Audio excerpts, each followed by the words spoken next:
Good afternoon. Can I ask the distinguished delegates to be seated so that we can start this afternoon meeting?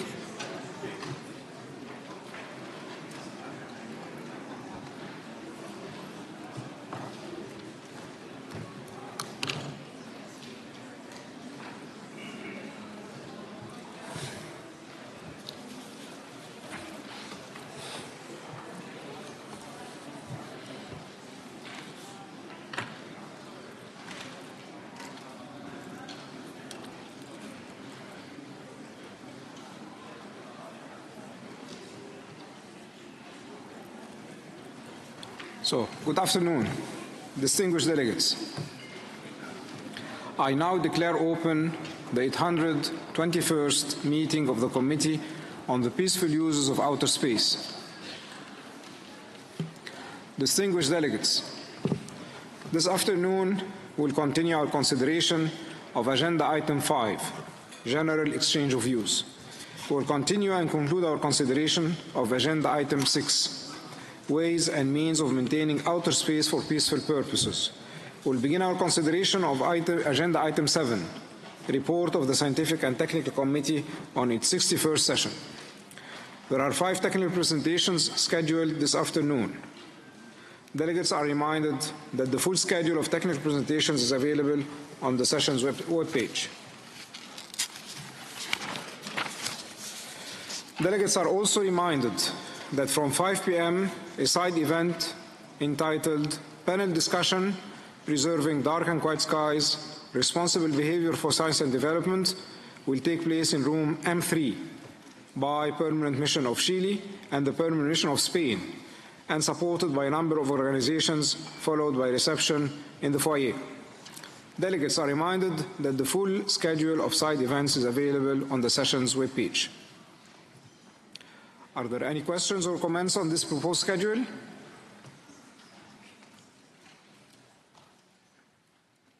I see none. Distinguished delegates, I would now like to continue our consideration of Agenda Item 5, General Exchange of Views. And I would like to remind you of the time duration for each statement, which we should be limited to 5 minutes because we have a very dense schedule ahead of us. I now turn to the list of speakers. The first speaker on my list is the distinguished representative of Sudan. Please, you have the floor. Bismillah ar-Rahman ar-Rahim.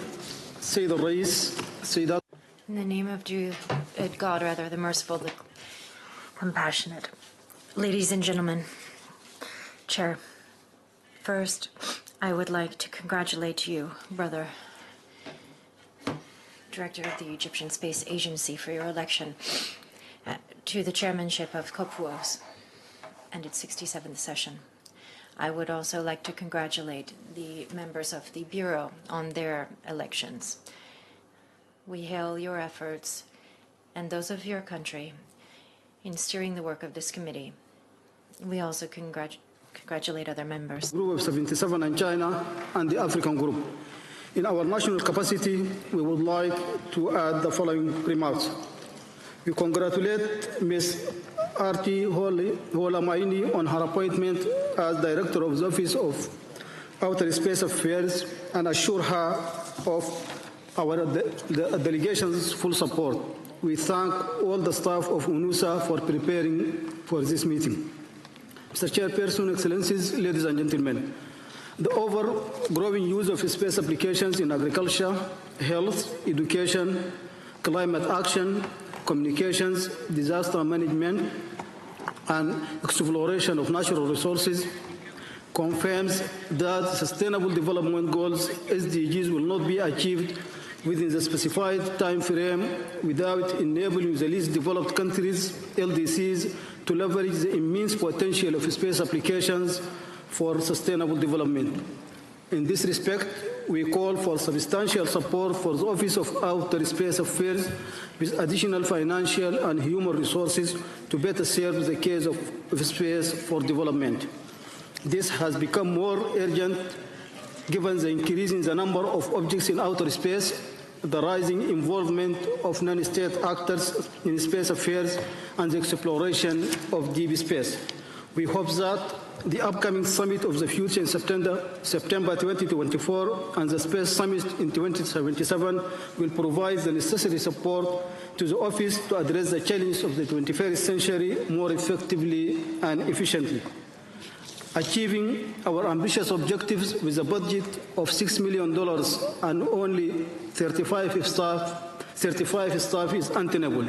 Mr. Chairperson, we thank Ms. Arti and the Secretariat for preparing the Space Strategy 2024-2030 and for their appreciated initiatives such as the Space for Water program, which is crucial in our efforts to tackle the challenge of food insecurity, particularly in Africa. As a co-chair of the soon-to-be-launched Friends of Food Security Group in Vienna, with the permanent representative of Italy, we appeal to the donor community to provide additional resources for UNUSA dedicated to space applications in agriculture. We call for more capacity building programs and technical support for the African Space Agency, the Regional Center for Remote Sensing of North African States, and the Regional Centers for Space Science and Education in Morocco and Nigeria. Mr. Chairperson, at the national level, we look forward to enhancing our cooperation with UNUSA, especially in rehabilitating the conflict-impacting Institute of Space Research and Aerospace, building our national capacity in space affairs, and leveraging the space applications in post-conflict rehabilitation and development. I thank you all for your kind attention. Thank you very much, distinguished delegate of Sudan, for your statement. And before proceeding, I noticed that the room is a little bit noisy. So can we just reduce the side talks just to be able to follow the statements? Thank you very much. Now I move to the next speaker on my list, the distinguished representative of Argentina. Please, you have the floor.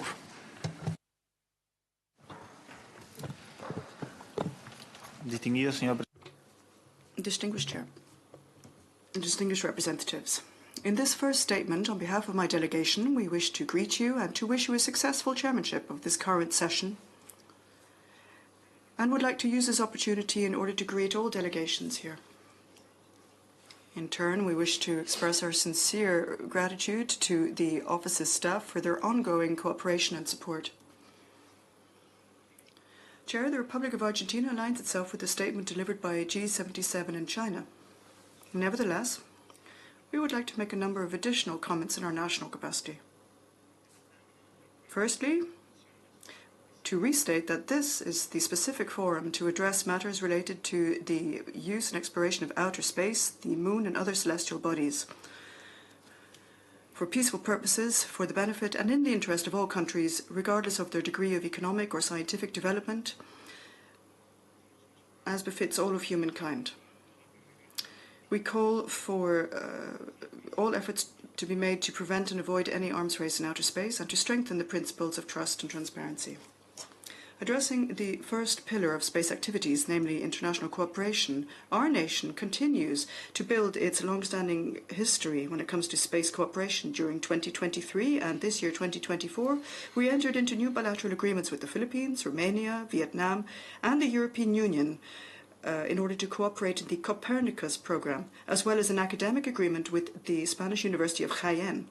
These provide a framework for our joint efforts in order to make our capacity, our satellite missions, readily available, as well as the possibility of harnessing efforts. In July 2023, equally, we joined the Artemis agreements that were signed during the visit of the NASA administrator to Argentina. When it comes to capacity building, our country, Argentina, continues to build upon the scientific and technological range of programs that are available, new postgraduates, master degrees, bachelor degrees, and ongoing research. Equally, we have extended this to include a degree in space law. This enables our republic to further skill human resources in this area in order to strengthen our space ecosystem, to encourage scientific and technological progress, entrepreneurship, academia, and cooperation with the industrial sector and the productive sector.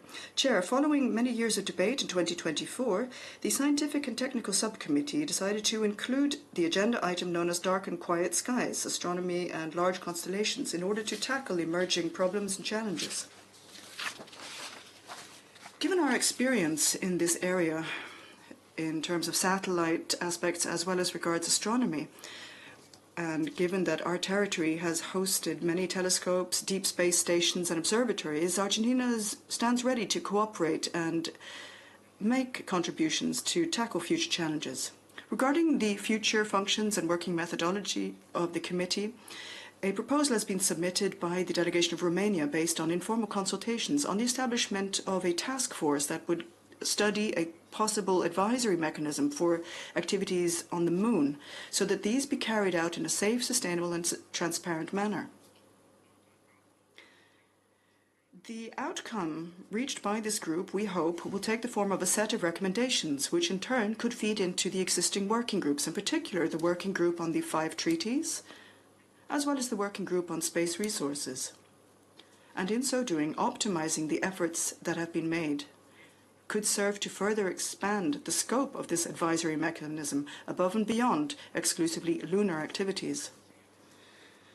Chair, finally, our country, Argentina, has hosted various specialized encounters to address the benefits derived from the use of space technology and the use of these technologies for health, caring for our oceans and space resources, inter alia.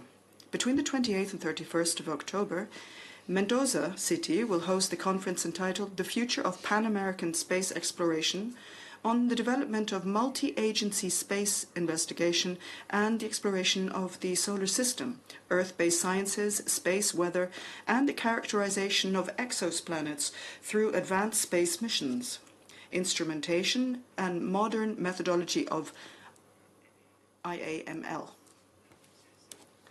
In Salta province, between the 4th and 9th of November, the Latin American Conference on Small Satellite Technologies and Applications of the International Astronautical Association will be held.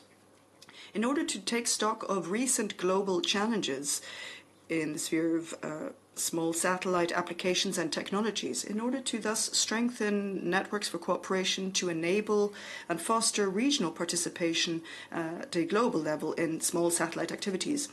These are a timely opportunity allowing institutions, companies and researchers to interact and further strengthen regional and interregional ties in the form of new projects, building know-how in the sector. At the same time, we would invite you to become acquainted with 2 beautiful provinces in Argentina where you can benefit from sites of natural beauty and many starry nights, conducive to astronomical observation and space tourism. We are prepared to provide more information regarding this event, and you can also find this on the web link. Thank you very much. To thank the distinguished representative of Argentina for his statement. We will continue our consideration of Agenda Item 5, General Exchange of Views, tomorrow morning. Distinguished delegates, I would now like to continue and conclude our considerations of Agenda Item 6, Ways and Means of Maintaining Outer Space for Peaceful Purposes. The first speaker on my list is the distinguished representative of Saudi Arabia. Please, you have the floor. Bismillah ar-Rahman ar-Rahim. Mr. Chair, distinguished delegates, we stand at a critical juncture in space exploration. The increasing accessibility and utilization of space offers tremendous potential for scientific discovery, technological advancement, and global progress. However, this very growth presents a critical challenge to ensuring the long-term sustainability of the space environment. Collisions with space debris could cripple functional satellites, hinder critical applications, especially those utilizing near-Earth orbit.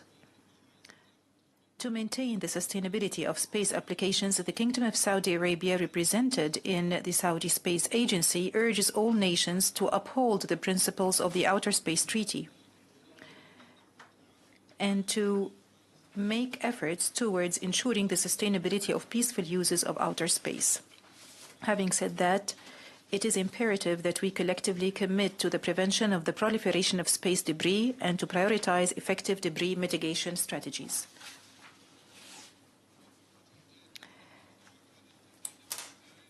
In an active measure towards recognizing this ever-increasing threat and its repercussions on the safety of outer space, the Kingdom of Saudi Arabia has hosted last February the Space Debris Conference, which is the first of its kind in the region.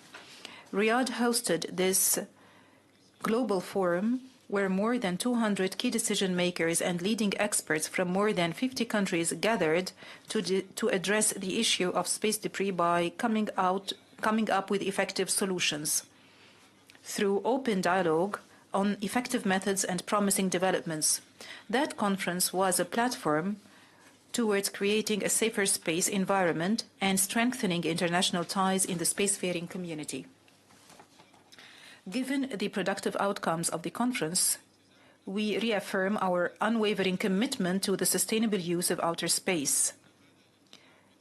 This commitment materializes every day, and it's represented in our developing crucial space situational awareness and debris mitigation capabilities, together with investing in our human capital.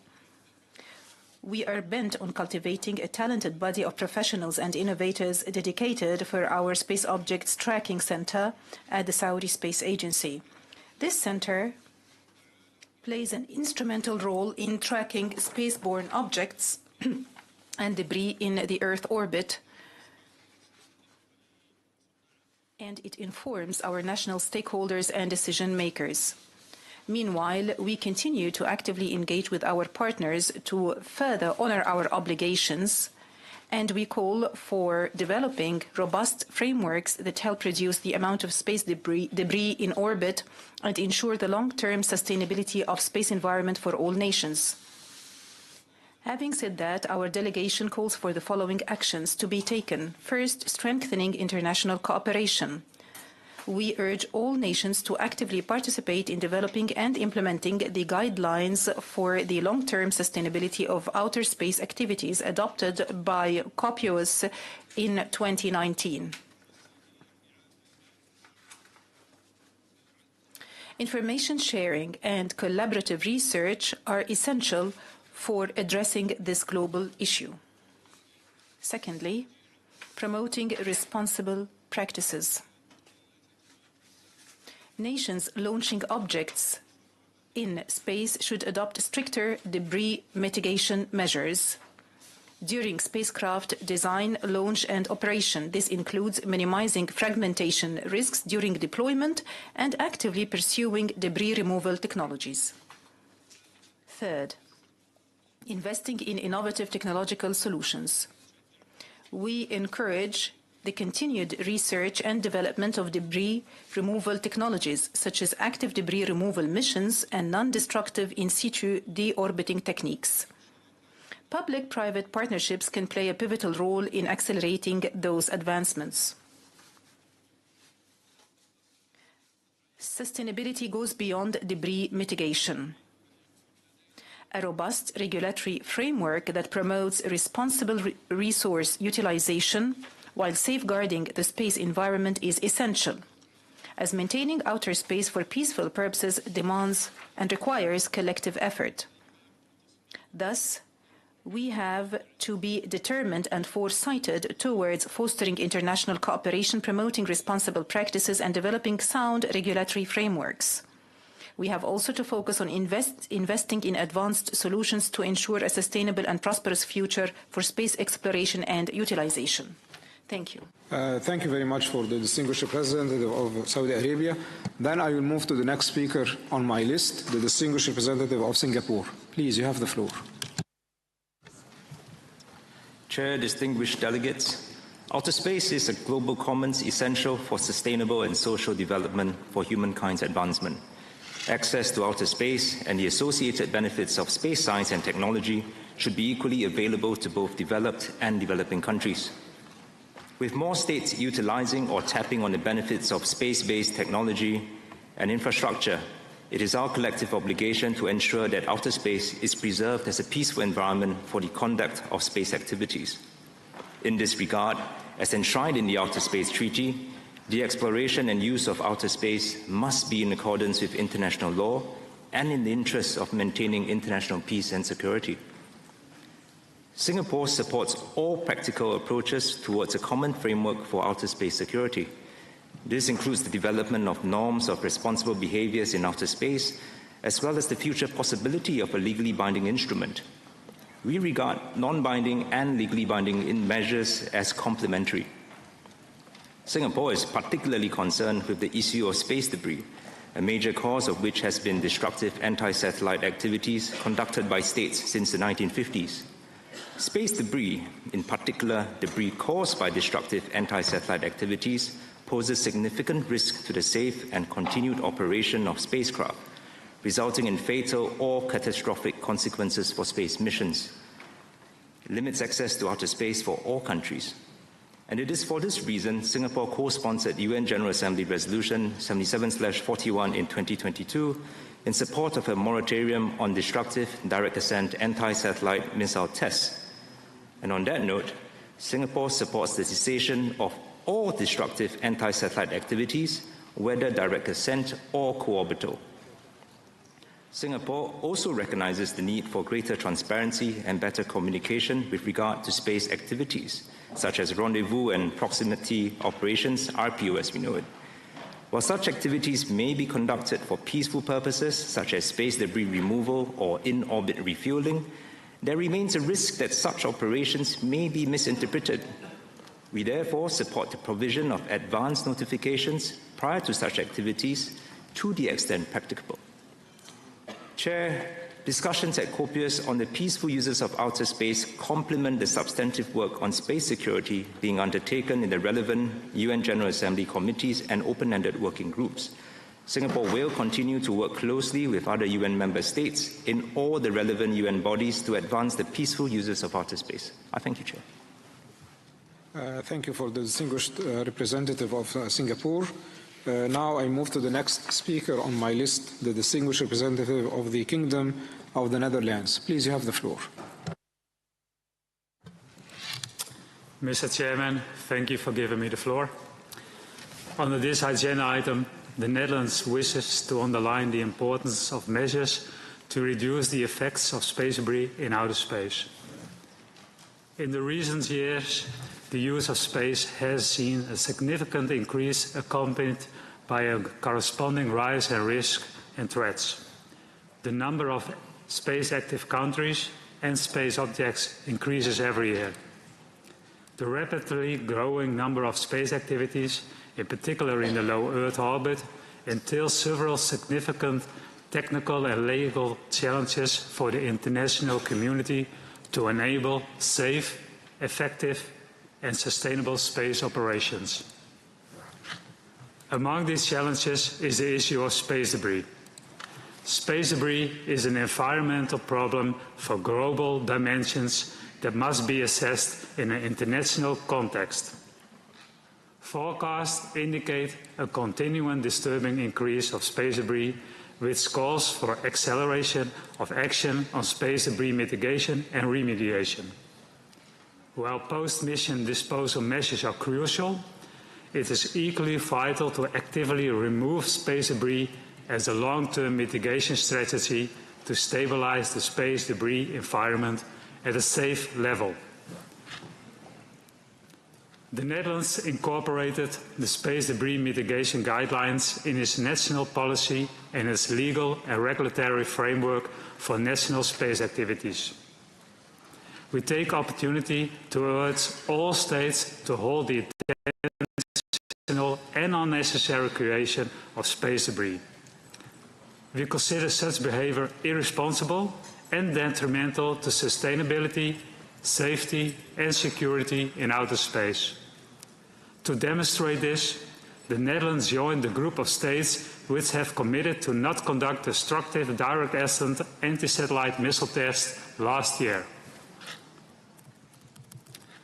The rapidly increasing numbers of space actors, space activities, and space objects, resulting in further space debris, call for action. We all depend on satellites. They are part of our critical infrastructure, for our economy, climate, science and security. Space debris, whether created intentionally or not, poses a serious threat due to the risk of collisions with space objects. Consequently, the international community shares a collective responsibility to solve this problem. My administration strongly believes that we need to strengthen international agreements on responsible behavior in outer space. The Netherlands remains actively engaged in this matter, collaborating through the various UN processes and striving to enhance synergy between the various fora involved. The Netherlands and the sustainability and the safety of space environment continues to be the key priority for the Netherlands. Therefore, the Netherlands supports the development of an international regime to mitigate and prevent the growing number of space debris. This regime should include measures to mitigate, prevent and remediate space debris to keep space sustainable, safe and secure. Thank you, Mr. Chair. Thank you very much, the distinguished delegate of the Kingdom of the Netherlands. Now I move to the next speaker on my list, the distinguished delegate of the United Kingdom. Please, you have the floor. Thank you, Chair, for giving me the floor.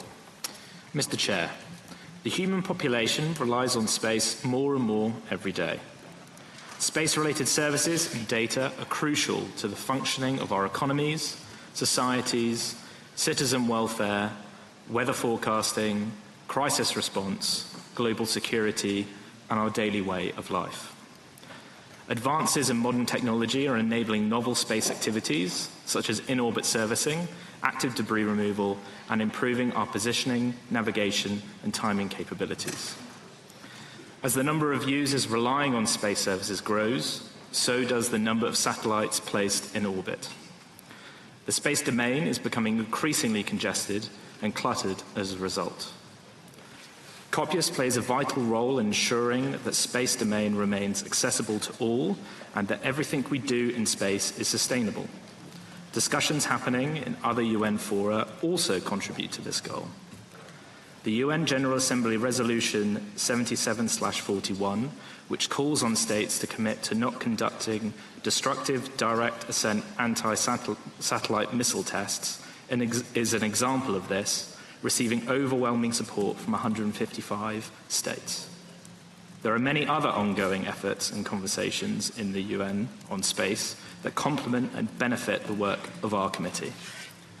Mr. Chair, fundamental to maintaining space for peaceful purposes is that states comply with their obligations under the Outer Space Treaty and international law, including the Charter of the United Nations, which applies to all states' activities in outer space. The UK therefore supported the recent UN Security Council resolution put forward by the US and Japan on weapons of mass destruction in outer space, which sought to affirm the basic obligation that Outer Space Treaty and thus prevent any nuclear weapons being placed in Earth's orbit. The detonation of a nuclear weapon in space could destroy or permanently damage a significant proportion of satellites in orbit, with highly destructive and potential life-threatening consequences. This would be contrary to the goal of COPUOS. It should be deeply concerning to all of us that one delegation vetoed that resolution. This is even more concerning alongside reports that the same delegation is developing a new satellite carrying a nuclear device, which, if placed in orbit, would clearly violate its obligations under the Outer Space Treaty and would be existentially dangerous and irresponsible. Mr. Chair, we live in volatile times. There is an increasing risk that competition between states will spill over into conflict, including in space. The UN General Assembly has a crucial role to play in reducing this risk by developing norms, rules, principles to reduce the space threats and contribute to the prevention of arms race in outer space, or PAROS. We encourage all states to engage with the UN Open-Ended Working Group on responsible space behaviours commencing in 2025. COPUOS also has an important role to play through our work to develop and support implementation of existing legal regimes applicable to space and to promote cooperation and transparency in space activities for peaceful purposes. The COPUOS mission is highly relevant to PAROS and its related work through developing general standards and guidelines for safety and sustainability for space operations, making it easy to identify irresponsible or threatening behaviour. The separate UN work streams on space complement one another, and we should continue to ensure effective collaboration within their respective mandates between Vienna, Geneva, and New York to maintain space for peaceful purposes. Thank you very much, Chair. Thank you for the distinguished representative of the United Kingdom. And I noticed that the Russian Federation raised the flag. Is that a point of order or right of reply? This is the right of reply, Chair. Okay, so we will give you the floor at the end of this item. Now I move to the second speaker on the list, and I invite the distinguished representative of Indonesia to give their notes. Please. Mr. Chair and the distinguished delegates, since this is the first time for the delegation to deliver our statement, please allow me, on behalf of our delegation, to congratulate you for the election of the chair of the 67th session of the Committee on the Peaceful Uses of Outer Space. Indonesia assures you our full support and cooperation throughout the session. Indonesia also associates with the statement of G77 and China. Indonesia delegation would like also to extend our gratitude to Ms. Arti Holamaini as the Director of UNOSA and the Secretariat for the excellent preparation made for this session. Mr. Chair, the Outer Space Treaty, the UN Charter, and other guiding principles developed under the UN framework constitute the cornerstone of the global governance in outer space. Furthermore, the UN COPUOS has a vital role to play in encouraging cooperation and ensuring that competition in the outer space does not escalate into conflict, which would harm the interests of all states. In this regard, Indonesia welcomes the adoption of the UN General Assembly Resolutions number 78/72 of 2023 for our deliberations on peaceful uses of outer space, especially paragraph 18, which urges all member states, particularly those with major space capabilities, to actively contribute to the goal of preventing an arms race in outer space as an essential condition for the promotion of international cooperation in the exploration and use of outer space for peaceful purposes. Indonesia supports paragraph 19 of the resolution that the committee to continue to consider as a matter of priority ways and means of maintaining outer space for peaceful purposes and continue to consider the broader perspective of space security and associated matters.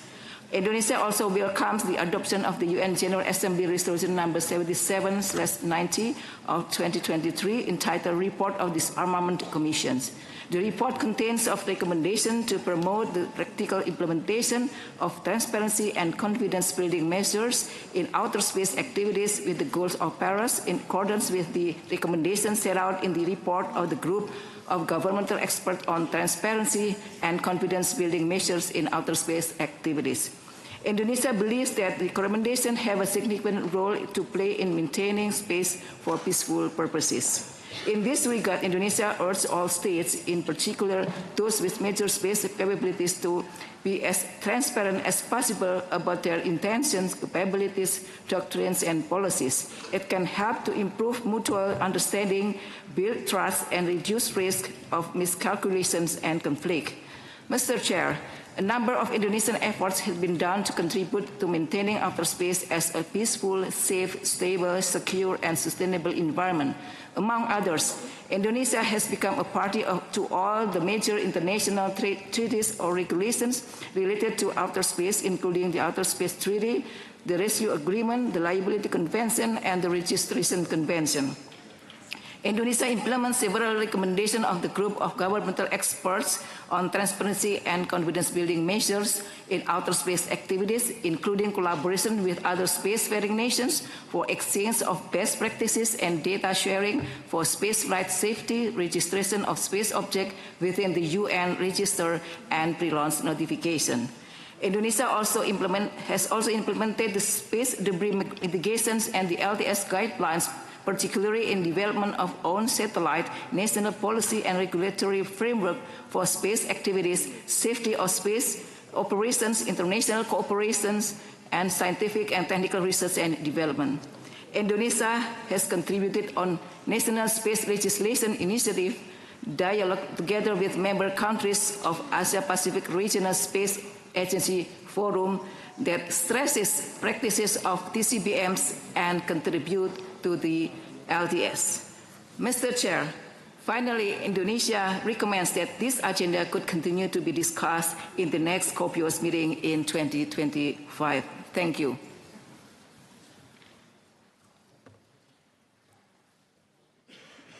Thank you for the distinguished representative of Indonesia. Now I move to the next speaker on my list, the distinguished representative of Mexico. Please, you have the floor.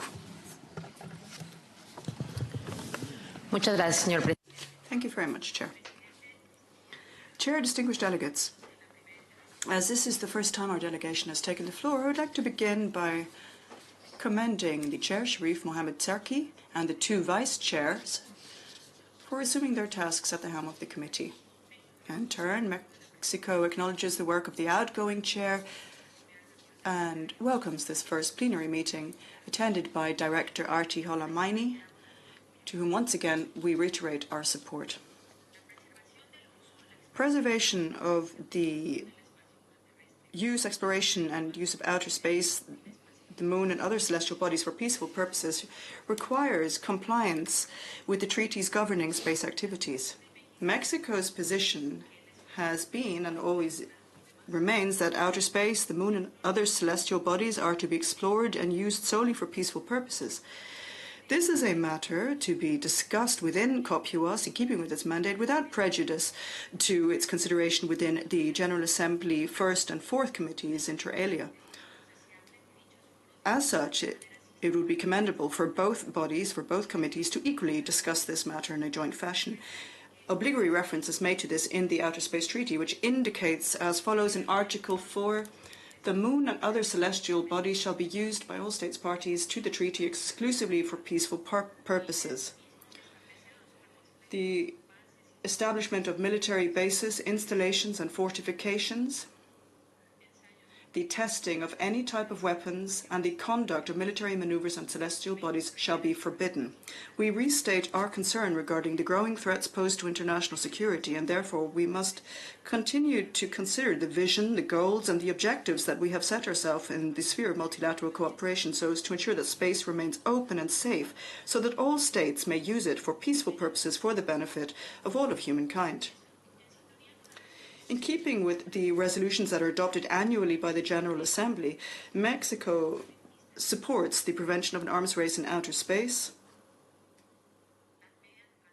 transparency and confidence-building measures and activities in outer space, and international cooperation for the peaceful uses of outer space, and invites all states parties to forge new strategies to ensure full compliance with COPUOS's objectives. The militarization of space highlights the need to start a multilateral negotiating process to adopt a code to promote confidence, trust, and transparency in space activities alongside legally binding measures that would prevent an arms race in outer space. This pressing need, inter alia, should lead to the prohibition of the deployment and use of latest generation conventional weaponry and reaffirm that outer space is a shared area for peaceful use and development in keeping with the principles of cooperation previously adopted. Here we note that this position was restated by Mexico at the meeting of governmental experts on other practical measures to prevent an arms race in outer space. The GGE Paros in English, which was held this year in New York. Chair, undoubtedly, multifaceted approaches are required involving voluntary as well as legally binding efforts working as part of a comprehensive whole. There are a series of concerns and issues that could serve as a point of departure to continue our discussion on the development of a substantive framework to strengthen safety and sustainability in outer space. Thank you very much. I would like to thank the distinguished representative of Mexico for her statement, and then I move to the next speaker on my list, and I would like to invite the distinguished representative of Egypt. Please, you have the floor. Thank you so much, Mr. Chair. Since this is the first time I personally take the floor, I would like to congratulate you for assuming the chairmanship of this committee and express our appreciation for your able leadership to its sessions. Under this agenda item, Egypt reaffirms its firm stance on the importance of restricting the use of outer space for peaceful purposes and preventing all forms of militarization in outer space. It is imperative to adhere to the principles of the Outer Space Treaty, the cornerstone of the space law. The moon and other celestial bodies should be used by all state parties to the treaty exclusively for peaceful purposes, as stipulated in Article 4 of the OST. That also prohibits placement of nuclear weapons or any weapons of mass destruction in the outer space. Mr. Chair, the security and sustainability of outer space is strongly contingent on the prevention of an arms race in outer space and the conclusion of a comprehensive and effectively legally binding instrument on the prohibition of the placement of any type of weapons and the threat or use of force against outer space objects. We urge the international community and all stakeholders to step up their efforts in this regard. Outer space must remain free from any military conflicts. Thank you, Mr. Chair. Thank you for the distinguished representative of Egypt for your statement. And then I'll move to the next speaker on my list, and I would like to invite the distinguished representative of Argentina to give their statement. Please, you have the floor. Gracias, señor presidente. Thank you, Chair. Distinguished Chair, it is a truth that requires no further demonstration when we reaffirm that outer space, the use thereof, as well as space technologies and systems, are essential for our lives and for our nation's socio-economic development. Therein lies humankind's dependency, which in turn entails the preservation of outer space for present as well as future generations. Imagining a world without communication, without means that could be used for our health, for agricultural production, or for assistance in catastrophes or disasters, simply to indicate a number of these uses, is impossible to imagine in these times. Argentina has participated in the initial discussions that gave rise to the establishment of this committee, of which we are a founding member. And then, as today, we reaffirm and sustain that outer space must be preserved for peaceful purposes. Our work here, as well as in the subcommittees, must not lose sight of the fact that space must remain sustainable, safe, and, as previously mentioned, upheld for peaceful uses and purposes.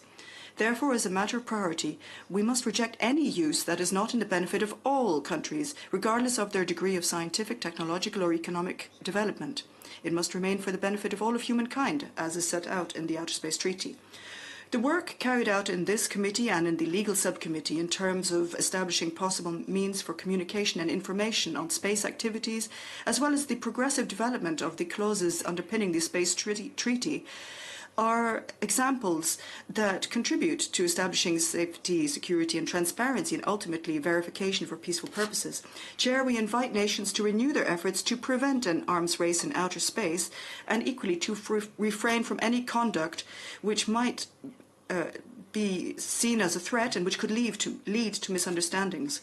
COPUOS is the only specialized body for the analysis and regulation of aspects pertaining to the peaceful use and exploration of outer space, but we are aware of the efforts underway elsewhere in the United Nations, in particular in the General Assembly's First Committee. The contributions that have been made through the group of governmental experts, or the open-ended group on transparency and confidence building, as well as on reducing threats related to space through norms, rules, and principles for responsible conduct, are means that will lead to preserving space for peaceful purposes. The General Assembly, in its Resolution 78-72, called on the committee to continue considering the safety and security in space as well as related matters which are crucial in order to guarantee that space activities are carried out in a safe and responsible fashion, including means to promote international cooperation, regional and inter-regional cooperation to that end. Equally, this led to the decision to organise a joint round table between the Disarmament Committee and the Committee on Disarmament and International Security, the first committee, as well as the Special Political and Decolonisation Committee, the fourth committee, to analyse and address potential challenges pertaining to safety and sustainability of activities in outer space.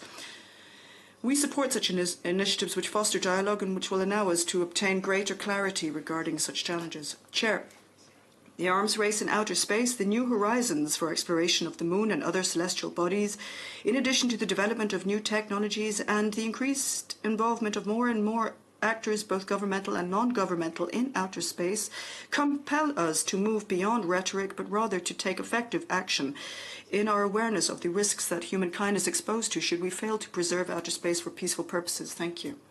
I would like to thank the distinguished representative of Argentina for your statement, and then I'll move to the next speaker on my list, and I'd like to invite the Islamic Republic of Iran. You have the floor. Thank you, Mr. Chair. Since this is the first time that I take the floor, let me start by extending our heartfelt congratulations on your appointment. We are confident in your leadership to steer our discussion toward meaningful and impactful resolutions. The peaceful use of outer space and equal access to it is an undeniable necessity for the future of humanity. This boundless realm is not only for exploration, scientific discovery, and exploitation of its resources, but also an area that strengthens and expands international cooperation among nations to confront global challenges.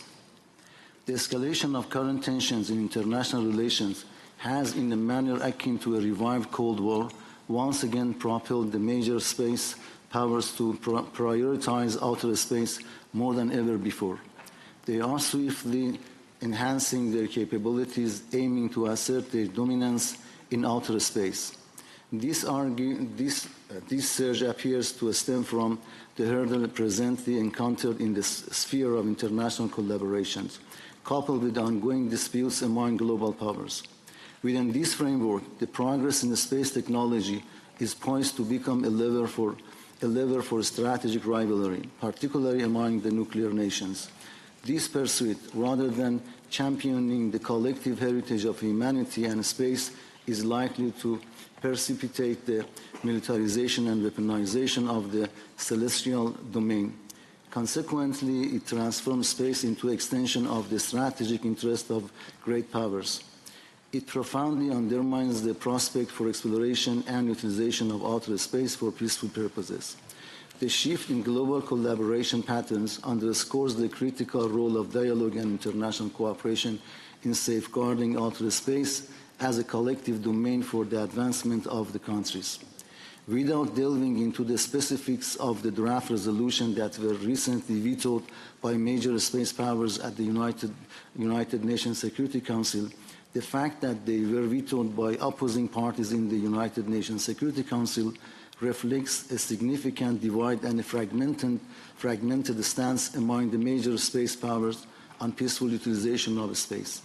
Such fragmentation may foster burgeoning webs of alliance and coalitions like the Artemis Accord, which undermine the pillars of international space law and impede equitable access to space resources and technology for developing countries.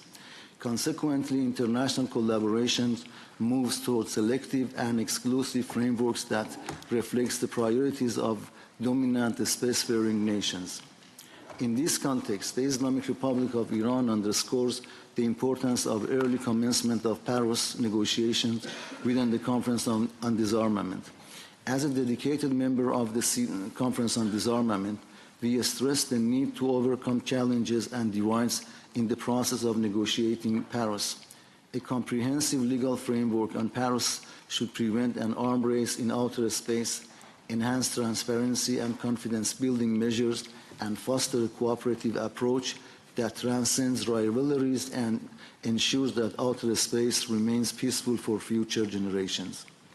In the recent trends among certain nations to centralize and synergize diverse space capabilities from various civilian and commercial entities into a unified space architecture poses a significant risk.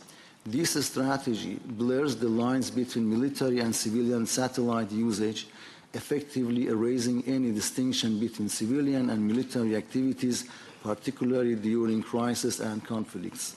Some nations are advancing their military satellites' maneuverability through the private sector partnership, leading to the development of dual purposes space capabilities and unpredictable maneuvers, which greatly diminishes space transparency and starkly conflicts with the Outer Space Treaty visions for peaceful uses, exploration, and utilization. And thank you, Mr. Chairman. I would like to thank the distinguished representative of the Islamic Republic of Iran. And now we will give the floor to the Russian Federation to exercise the right of reply. Please, you have the floor.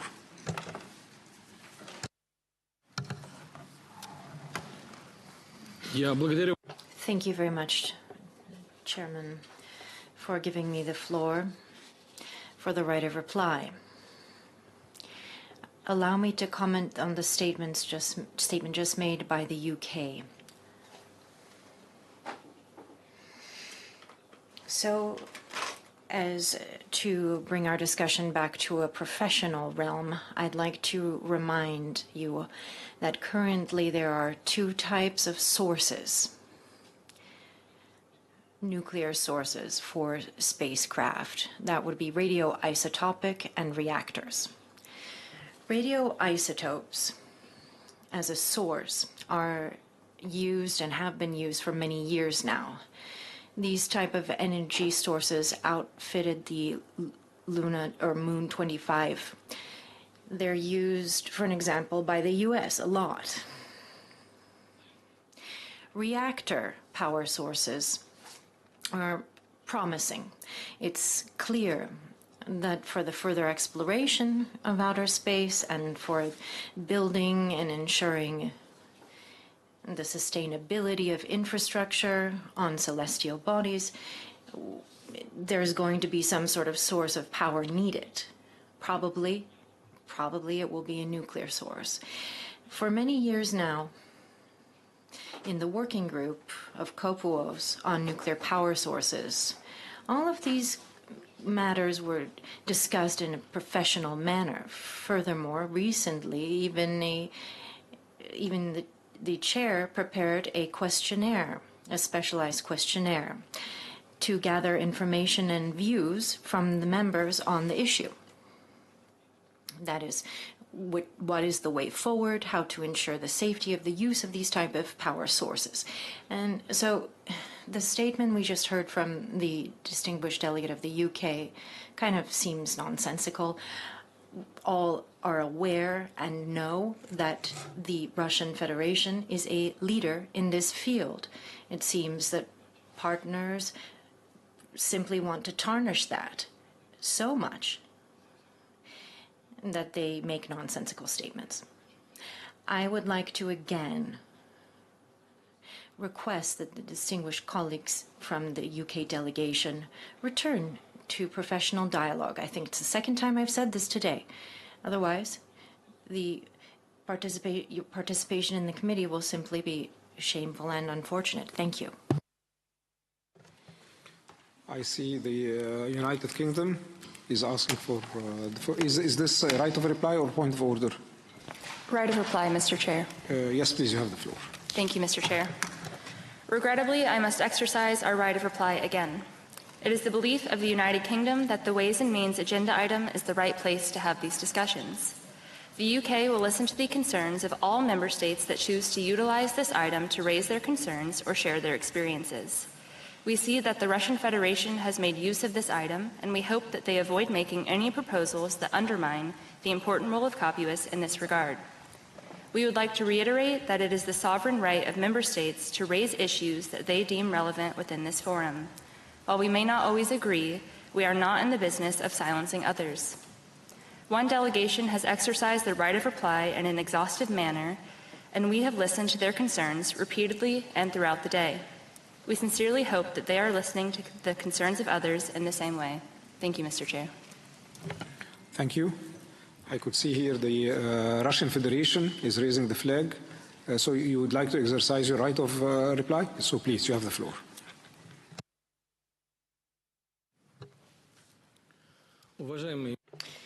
Distinguished Chair, distinguished colleagues, my delegation, when it comes to stopping using the right of reply, that is something it will do when other delegations stop provoking it.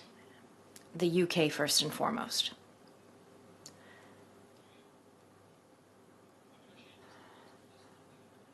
You're making baseless allegations against us. You're telling us stupid things, really, and half-truths. You're inducing the committee in error and constantly distracting us from professional work. How about you stop? Otherwise, I might change the tone of my statements, and rather significantly, and the committee will become a political spectacle, which will simply end in a collapse. My patience is running out. Thank you. Thank you very much. Now, I'm going to move to the next speaker on my list, the distinguished observer for all mankind. Please, you have the floor. Thank you, Chair. It is a great honor and privilege for me to submit this statement on behalf of For All Mankind. I take this opportunity first to express our deep appreciation of your leadership and our gratitude for the incredible work of the Secretariat and the entire staff of the Office of Outer Space Affairs. Distinguished delegates, For All Mankind is the only organization in the world focused on achieving the recognition and safeguarding of human heritage beyond Earth. Protecting cultural heritage is a hallmark of the progressive development of civil society and a recognition of human kinship that transcends the geopolitical. Today, we urge this committee to embrace this objective as a vital means to maintain space for peaceful purposes, as this committee has been directed to do by UN General Assembly Resolution 71/121, adopted in December 2022. In 2017, the UN Security Council, in its Resolution 2347, highlighted the central role played by the UN to promote culture as an instrument to bring people closer together and foster dialogue. It reflects the UN Charter's Article 1, which establishes one of the purposes of the UN as the achievement of international cooperation in solving international challenges of a cultural character. The Charter provides the framework and the onus for our global community to work through UN auspices, including this committee, as a center for harmonizing the actions of nations in the attainment of common ends, including the safeguarding of our common heritage beyond Earth. Since the establishment of the UN in 1945, protecting cultural heritage is increasingly relied upon on Earth to maintain international peace and security and to promote international cooperation and understanding. The promotion of cultural heritage is a formidable facilitator of peace, and since 2015, also an interoperable tool for the promotion of the UN 2030 Agenda for Sustainable Development and its 17 Sustainable Development Goals. Cultural heritage is a driver of social cohesion and sustainable development. In September 2022, the Ministers of Culture met in Mexico City at the UN World Conference on Cultural Policies and Sustainable Development and stressed the importance of integrating cultural heritage and creativity into international discussions, recognizing culture as a global public good with an intrinsic value to enable and drive sustainable development, including the critical 16th SDG for peace. Cultural heritage beyond Earth is particularly special, and recognition of it will be a powerful tool in the maintenance of peace in space. In 1958, at the 992nd meeting of the First Committee of the UN General Assembly, The delegate from El Salvador, Mr. Vega Gomez, reflected upon the expansion of humanity into space. Mr. Gomez recognized that the technological triumphs of reaching space were not the triumph of a handful of quiet individuals, but the result of a culture accumulated through centuries. Human exploration of space is the triumph of human intellect, the human that is a part of us all. No single accomplishment beyond Earth can be claimed by a single nation. They all derive from millennia of collective human ingenuity. They celebrate and memorialize an intergenerational yearning to know the cosmos. It is our collective responsibility to safeguard cultural heritage in space in appreciation of our ancestors, in respect for future generations, and in honor to ourselves. As indicated by the 2022 Mondial Declaration, a systemic anchoring of culture of public policies through the adaptation of development strategies and frameworks is an enabler and driver of resilience, inclusion, growth, and social development. Distinguished delegates, the opportunity to recognize and protect cultural heritage beyond our Earth offers a unique opportunity to celebrate our collective achievements as humans and to utilize that spirit and those efforts to ensure peace in outer space. We urge this committee to take advantage of this opportunity. I thank you for your kind attention. I would like to thank the distinguished observer for the all moonkind. And then I'll move to the next speaker on my list, the distinguished observer for the International Astronautical Federation. Please, you have the floor.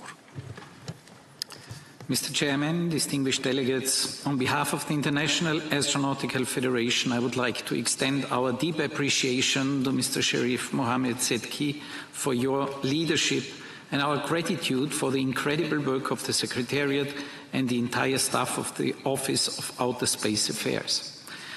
I would also like to express our gratitude to UNOSA Director Ms. Ati Holamaini for the excellent cooperation between UNOSA and the IEF and for the opportunity to contribute to the dialogue on the ways and means of maintaining outer space for peaceful purposes. I welcome all delegates and observers present at the 67th session of COPUOS. As the IEF Executive Director, I am pleased to report to you our latest achievements and briefly outline the IEF's upcoming activities for this year and the future. Today, the Federation is the world's leading and most diverse space advocacy body with 513 corporate members on 5 continents and 77 countries. Following its motto, connecting all space people for a sustainable future, the Federation advances knowledge about space and fosters the development and application of space assets by advancing global cooperation. It is with great honor that the IAF, the Italian Space Agency ASI, and the National Space Science Agency NSSA of Bahrain invite you to attend the 6th International Space Forum at ministerial level, the Gulf Chapter, which will take place in Manama, Bahrain on the 2nd of July 2024 and will be held under the theme Space as a Game Changer for Diplomacy and Economic Development in the region. The ISF is addressed to ministers and authorities in charge of space activities or those responsible for research, science, technology, education, as well as to heads of space agencies in the Gulf region, space agencies of the rest of the world, and relevant intergovernmental and NGOs are also invited as observers. We look forward to welcome you at our notable gathering. UNOSA and the IEF are co-organizing, in cooperation with the government of the Italian Republic, the 31st UN IEF workshop on space technology for socio-economic benefits, which will focus on the theme Space Sustainability as a Game Changer for Development. The workshop, held in conjunction with the 75th International Astronautical Congress, will be hosted by AIDA and sponsored by ASI, the Italian Space Agency, and will take place in Milan from 11 to 13th October 2024. Participants can still register for the workshop until today, 20th of June. As the organizer of the International Astronautical Congress, it is with great pleasure that the IEF invites you to save the date for the 75th edition of the world's premier global space event. IEC 2024 will be organized by the IEF and hosted by AIDA in partnership with ASI and Leonardo, and will take place in Milan, Italy from 14th to 18th October 2024. Under the motto, Responsible Space for Sustainability, the aim of IEC 2024 is to highlight the importance of space as an environment that must be kept secure and open to exploration, peaceful use, and international cooperation.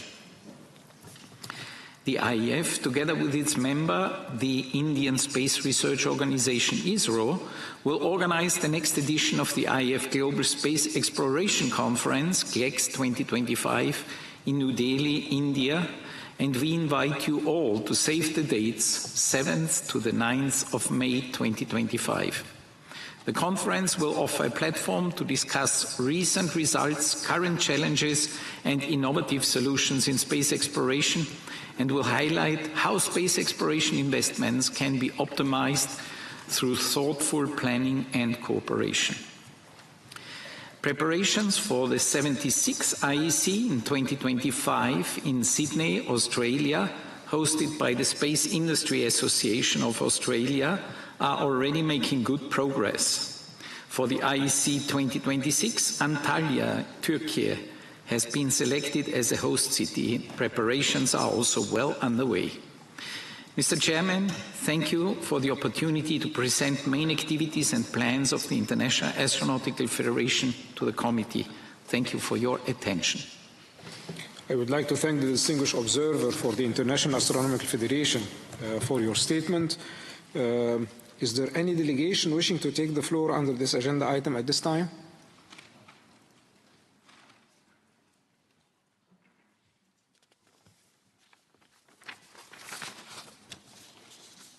I see none.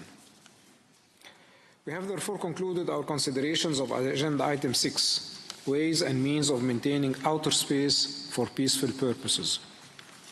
Distinguished delegates, I would now like to begin our consideration of agenda item 7, report of the Scientific and Technical Subcommittee on its 61st session.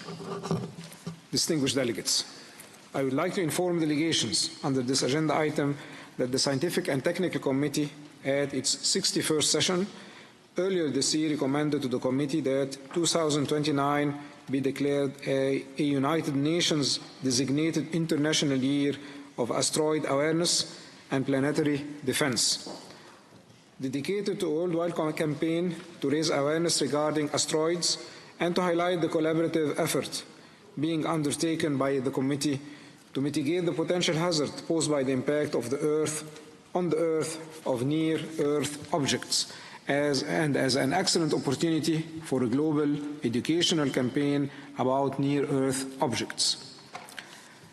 As I'm informed, the delegation of Romania will take the floor later at the meeting today to inform on the status of the draft resolution on International Year and related information. I now turn to list of speakers. The first speaker on my list is the coordination of the Space and Global Health Network that reports under this item on the status of their work at the present session.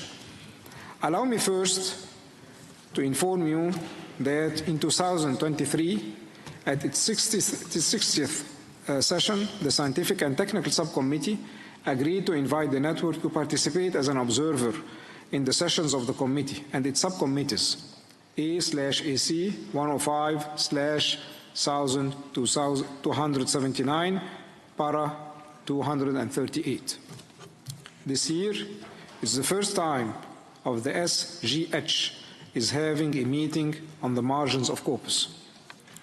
SGH network, together with the same page and IWAN, are the mechanisms that were established by this committee.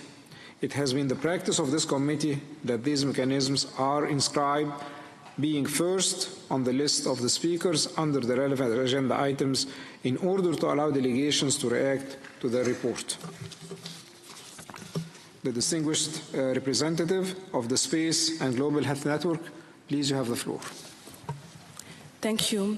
Distinguished delegate, distinguished chair, on behalf of the coordinator of the Space and Global Health Network, I'm pleased to report the progress on the implementation of the activities of 2024 annual work plan and the conclusion of the meeting held on the margin of 67th session of the committee. More than 30 participants attended the meeting from the space and health sectors, space agencies, but also academia and international organizations. During the meeting, first of all, a draft long-term strategy on space and global health was presented for the period 2025 and 2035 and available in all the 6 official languages of the United Nations for further comments from the member states of the committee. Participants acknowledged the successful outcome of various events, including the Geneva Health Day held on 30 May 2024 in Geneva, Switzerland, in the margin of the World Health Assembly, and as well the Space and Global Health Hackathon, organized again by the GD Hub, but also European Space Agency, happened also in Geneva, 30 May and June 1st. The hackathon was an example of successful collaboration between those 2 organizations and also served as a great example of to drive capacity building. Various use cases were also presented during this hackathon and were found very relevant for the work of the network. One major advancement that I really want to emphasize here is the creation of a transdisciplinary task force on the curriculum of space and global health, as per the conclusion of the 61st session of the SCAC committee. A chair and a vice-chair were appointed to lead this work stream, and as of today, we have 17 members. The curriculum will focus on 2 main targets. Firstly, policymakers and decision makers will be introduced to prominent issues on space technology and the use of space data to support current and national global health initiatives. Second, masters and doctoral students will explore space resources and public health challenges with more granularity. 2 online MOOCs will be designed for that purpose and to broaden the curriculum appeal and efficacy. Case study will also include the use of satellite imagery to track disease vectors. For example, monitor climate or other several use cases were also discussed during the meeting, such as malaria, vaccination, or telemedicine.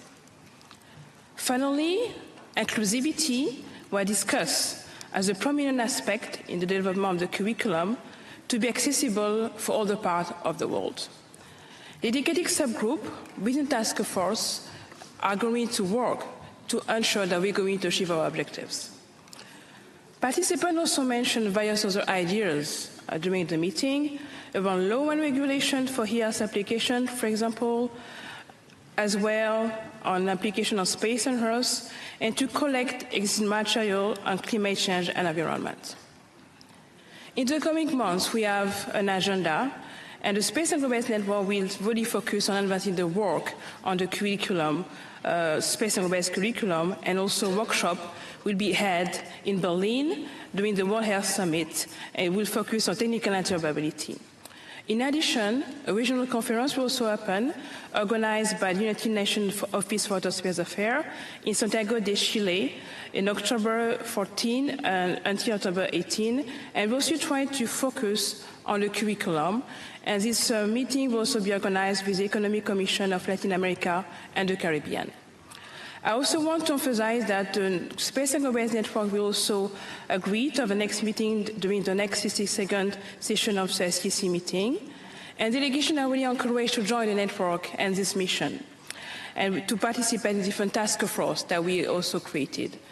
I also want to take the opportunity to warmly thank the colleague from the Office of Outer Space Affairs for their strong continuous support, really important for us. Thank you for your kind attention, and I wish you the best for the rest of the meeting. I thank the coordinator of the Space and Global Health Network for this informative statement. I now give the floor to Ambassador of Colombia on behalf of G77 and China. Please, you have the floor. Thank you very much. The group of the Group of 77 in China would like to express its appreciation to Mrs. Ulpina Elena Botetsatu of Romania for her exemplary chairperson of the 61st session of the Scientific and Technical Subcommittee, and would like to comment on some of the issues put forth during the session that we consider of utmost relevance for developing countries. With regard of the technical attributes of the geostationary orbit and its utilization and applications, the group would like to reiterate the fact that the geostationary orbit, a limited natural resource clearly in danger of saturation, needs to be used in a way that ensures countries with equitable access to those orbits and frequencies, taking into account the special needs of the developing countries and the geographical situation of particular countries. The issue of accumulation of space debris continues to be a cause for concern in space. The group, therefore, is of the view that the potential hazards posed by the collision of debris with space objects and the consequence of the harmful contamination of outer space cannot be underestimated. It is also important that the new space actors are not overburdened due to the consequences of historical activities of established space actors. The group would also like to emphasize the challenges caused by placement of mega constellations in low Earth orbit, including those related to collision risk and sustainable use of orbit and frequencies, and believes addressing these challenges should be a priority of the work of COPUOS. Pending the adoption of legal mechanisms related to space debris mitigation and remediation, the group takes notes of the relevant voluntary measures such as the Space Debris Mitigation Guidelines and the guidelines of the long-term sustainability of outer space activities, and encourage advanced spacefaring countries and other actors, especially those deploying mega constellations, to pay due regard to their application and take actions to ensure their full implementation. The group further underscores the importance of strengthening the capacity of developing countries for the voluntary implementation of these measures. Mr. Chair, space science and technology and their applications are essential in effectively addressing current and future challenges to social and economic development and sustainability. The group notes in this regard that space activities are also crucial to realizing the Sustainable Development Goals and the Space 2030 Agenda, in particular as part of efforts to support sustainable economic growth, improve quality of life, and manage the global environment. It is therefore important to ensure that the Office is equipped with the necessary resources, including sufficient funding, to assist a greater number of countries in having access to the benefits of space science and technology and its applications, in line with the spirit of the Outer Space Treaty and other applicable UN treaties of outer space, as well as the Space 2030 Agenda. The group would like to highlight the importance of science and technology dissemination in bridging the space divide. The group therefore calls for the Committee of UNOSA for greater support to the training programs of the regional centers affiliated to the UN and to conduct wider exchange and cooperation among different regional centers, including through alliance of regional centers with the aim of enhancing North-South and South-South cooperation. The group also calls for UNOSA and member states to make available more opportunities for academic networking, long-term fellowships, and collaboration with national and regional institutions in the field of outer space. The group also welcomes the constructive efforts made by all to achieve the adoption of the voluntary guidelines and the long-term sustainability of outer space activities during the 62nd session of COPUOS. In this regard, it is important to bear in mind that this achievement was the outcome of a multidimensional compromise and therefore has a delicate balance. This delicate balance should be preserved in implementing the work plan regarding this subject and should also take into consideration the priorities and concerns of all member states, in particular developing countries. The group and the member states remain committed to contribute constructively to the meetings of the LTS working group and its work. The group would also like to encourage efforts for contributing towards space applications for the prevention and control of diseases and global health issues, bearing in mind the resolution Space and Global Health adopted by the UN General Assembly in its 77th session. We would also like to welcome the consensus on the scope during the title of the agenda item related to dark and quiet skies and large constellations, with a view that recommending the item to the session of the committee for inclusion on the agenda of the subcommittee. Finally, Mr. Chair, the group reiterates the role of COPUOS. It is the only mechanism to address peaceful uses of outer space. The Group of 77 and China will continue its engagement in the spirit of cooperation and consensus, and hopes that we will be able to address these issues to come up with solutions that will contribute to global prosperity and lasting peace through the promotion of international cooperation in the peaceful uses of outer space. I thank you, Mr. Shah. I thank the distinguished representative of Colombia on behalf of the G77 and China for his statement.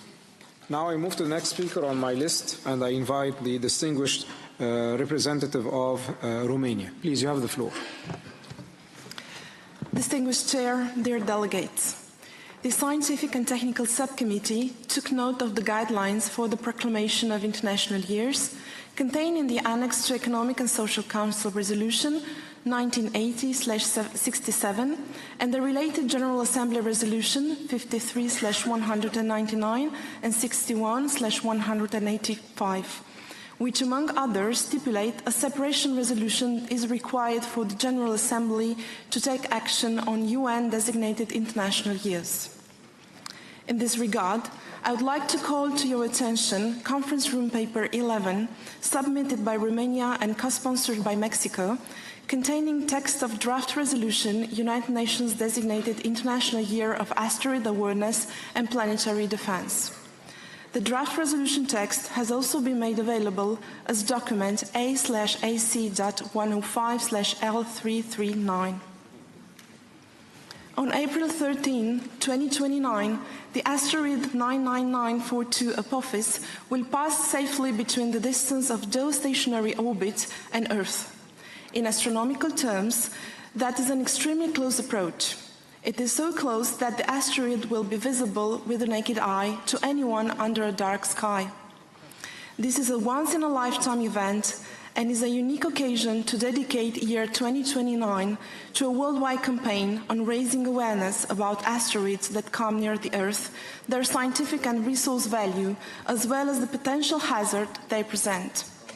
It would highlight the collaborative efforts being undertaken at COPUOS to mitigate the hazard that a new impact on Earth poses and provide an excellent opportunity for a worldwide educational campaign about NEOs. It is therefore proposed that the year 2029 be designated by the United Nations as the International Year of Planetary Defense 2029, IYPD 2029. As such, the year is intended as an opportunity to raise global understanding of asteroids and comets that might impact our planet in the future and how we might protect our planet and ensure human security, considering possible impacts by these natural objects. With a particular focus on young people, IYPD 2029 will stimulate worldwide interest in asteroids and comets, not only as a precious source of information about the origins of our solar system, but also about planetary defense and its role in keeping our planet safe and society resilient to potential hazards from space. IYPD 2029 is, first and foremost, an activity for the citizens of planet Earth. It aims to convey the excitement of personal discovery, the pleasure of sharing fundamental knowledge about asteroids, comets, and their remnant meteorites when they impact Earth, as well as spreading the taste for new challenges to young generation, and the value and necessity of nations working together to defend our home planet. Moreover, while the case of Apophis in 2029 will be very noteworthy, it is also interesting to understand that in the period between mid-2028 and the end of 2029, there will be two large NEOs that will have close approaches with the Earth, with IYPD serving as a broad reminder for such events. The IYPD is proposed to build upon partnerships among member states, space agencies, academia, civil society, and to engage young people and the public at large. It is proposed to build upon existing resources and interagency cooperation among relevant entities and their global networks, such as the United Nations Office for the Outer Space Affairs, the International Astronomical Union, the Committee on Space Research, the European Southern Observatory, among others. The CRP20, presented under the Scientific and Technical Subcommittee, contained detailed explanation on the vision, mission, goals and timeline of the IYPD 2029.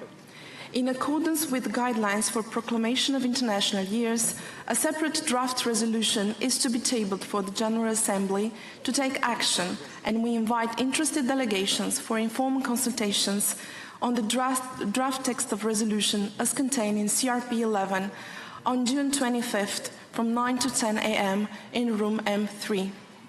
We would also like to invite Member States and observer organizations of the committee to support this initiative by co-sponsoring CRP 11. We would also like to stress that the cost of all activities that may arise from the implementation of the present resolution should be met through voluntary contributions, including from the private sector. Hoping the proposal is of scientific interest to all members of the committee, we welcome your support and collaboration in this important initiative. Thank you for your attention and support. I thank the distinguished representative of Romania, and I understand you still hold some informal consultations on this draft resolution. Now I would like to invite the next speaker on my list, the distinguished representative of the Russian Federation. Please, you have the floor. Distinguished Chair, the Russian delegation supports the report of the 61st session of the Scientific and Technical Subcommittee of COPUOS. The subcommittee, over the past year, did much and took significant decisions. The majority of states emphasized the importance of retaining the central role of COPUOS and its subcommittees in resolving the entire span of issues having to do with peaceful outer space activities. Emphasis was placed on the need to ensure equitable access to outer space, including in the exploration of resources of celestial bodies, as well as when carrying out or ensuring a smooth transfer of space technologies and knowledge. There was a note of the growing need to resolve the issue of saturated orbits. We welcome the agreement on the subcommittee of the title of the new 5-year agenda item, namely Dark and Quiet Skies, Astronomy, and Large Satellite Constellations, Emerging Threats and Challenges. Under the item states, we'll have a good opportunity to substantively discuss the broad issue of large constellations of small space devices. The deployment of mega constellations can oversaturate the low Earth orbits, which is a significant obstacle to the use of outer space, first and foremost for developing countries. Amongst our priorities, we have ensuring the long-term sustainability of outer space activities. The relevance of this topic is ever growing. The Russian Federation stands ready to work productively with all partners so as to attain significant outcomes. This would serve us all. We are grateful to colleagues from other countries for the useful information regarding experience in implementing the LTS guidelines. With rich experience in ensuring the safety of space operations, our country for many years now has been complying with the requirements set forth in the guidelines of LTS. The Russian standards have been implemented so as to ensure minimization of damage to satellite constellations from outer space activities nationally, as well as standards for the use of areas for falling rocket parts, as well as licensing for outer space activities inter alia. Chairman, we underscore the importance of close cooperation between the LTS and the STSC for all matters discussed of a practical nature, as well as the need to analyze on both subcommittees' decisions and recommendations, which could then be implemented by states nationally. Thank you. I thank the distinguished representative of the Russian Federation for his statement. The next speaker on my list is the distinguished representative of Australia, and Mrs. Rose Filipovich, you have the floor. Thank you, Chair. Distinguished delegates, Australia was pleased to participate in the 61st session of the Scientific and Technical Subcommittee to support consideration of important issues related to scientific and technical aspects of the peaceful uses of outer space. Australia thanks the chair of the subcommittee, Ms. Ulpia Elena Botezatu of Romania, and the Secretariat for their organisation of the 61st session. It was a productive session. We take this opportunity to reflect on some of its key outcomes. Chair, Australia is committed to the development and implementation of rules and norms that support the safety, stability and sustainability of outer space. The guidelines for the long-term sustainability of outer space activities, the LTS guidelines, provide an effective framework to support this outcome, and Australia is committed to their implementation. The Working Group on the Long-Term Sustainability of Outer Space Activities, established under the subcommittee, is an important part of this work. At the 61st session of the subcommittee, Australia contributed to the Working Group's discussions on experiences in the voluntary national implementation of the LTS guidelines, opportunities for capacity building, and possible challenges to the long-term sustainability of outer space activities. The workshop raised awareness and supported capacity building and provided a timely opportunity to collect views from entities that might not normally participate directly in the working group. Australia expresses its thanks to the chair of the working group, Mr. Uma Maheshwaran of India, for his able leadership. We look forward to further discussions of the working group during this session of the committee, including on the challenges to the long-term sustainability of outer space activities, with a view to developing recommendations. Chair, Australia appreciated the opportunity for delegations to continue discussions on the scope, duration and title of an agenda item related to dark and quiet skies and large constellations at the 61st session of the subcommittee. Australia has both a growing civil space sector and strong research capabilities in astronomy. Additionally, we acknowledge the close connection held by First Nations Australians with the night sky. We are supportive of multi-stakeholder discussions to develop practical solutions that seek to address unintended impacts of satellite constellations on astronomy. Australia welcomes the consensus reached by the subcommittee to include dark and quiet skies, astronomy and large constellations, addressing emerging issues and challenges as a single issue item on the draft provisional agenda for the next 5 sessions of the subcommittee. Australia looks forward to the committee's consideration of this matter. Chair, there is a growing interest in lunar exploration, with an increasing number of planned lunar activities presenting an emerging opportunity for international coordination. We thank Romania for bringing forward its proposal to the 61st session of the subcommittee to establish an action team for lunar activities consultation. Australia is pleased to support the proposal and looks forward to further discussions.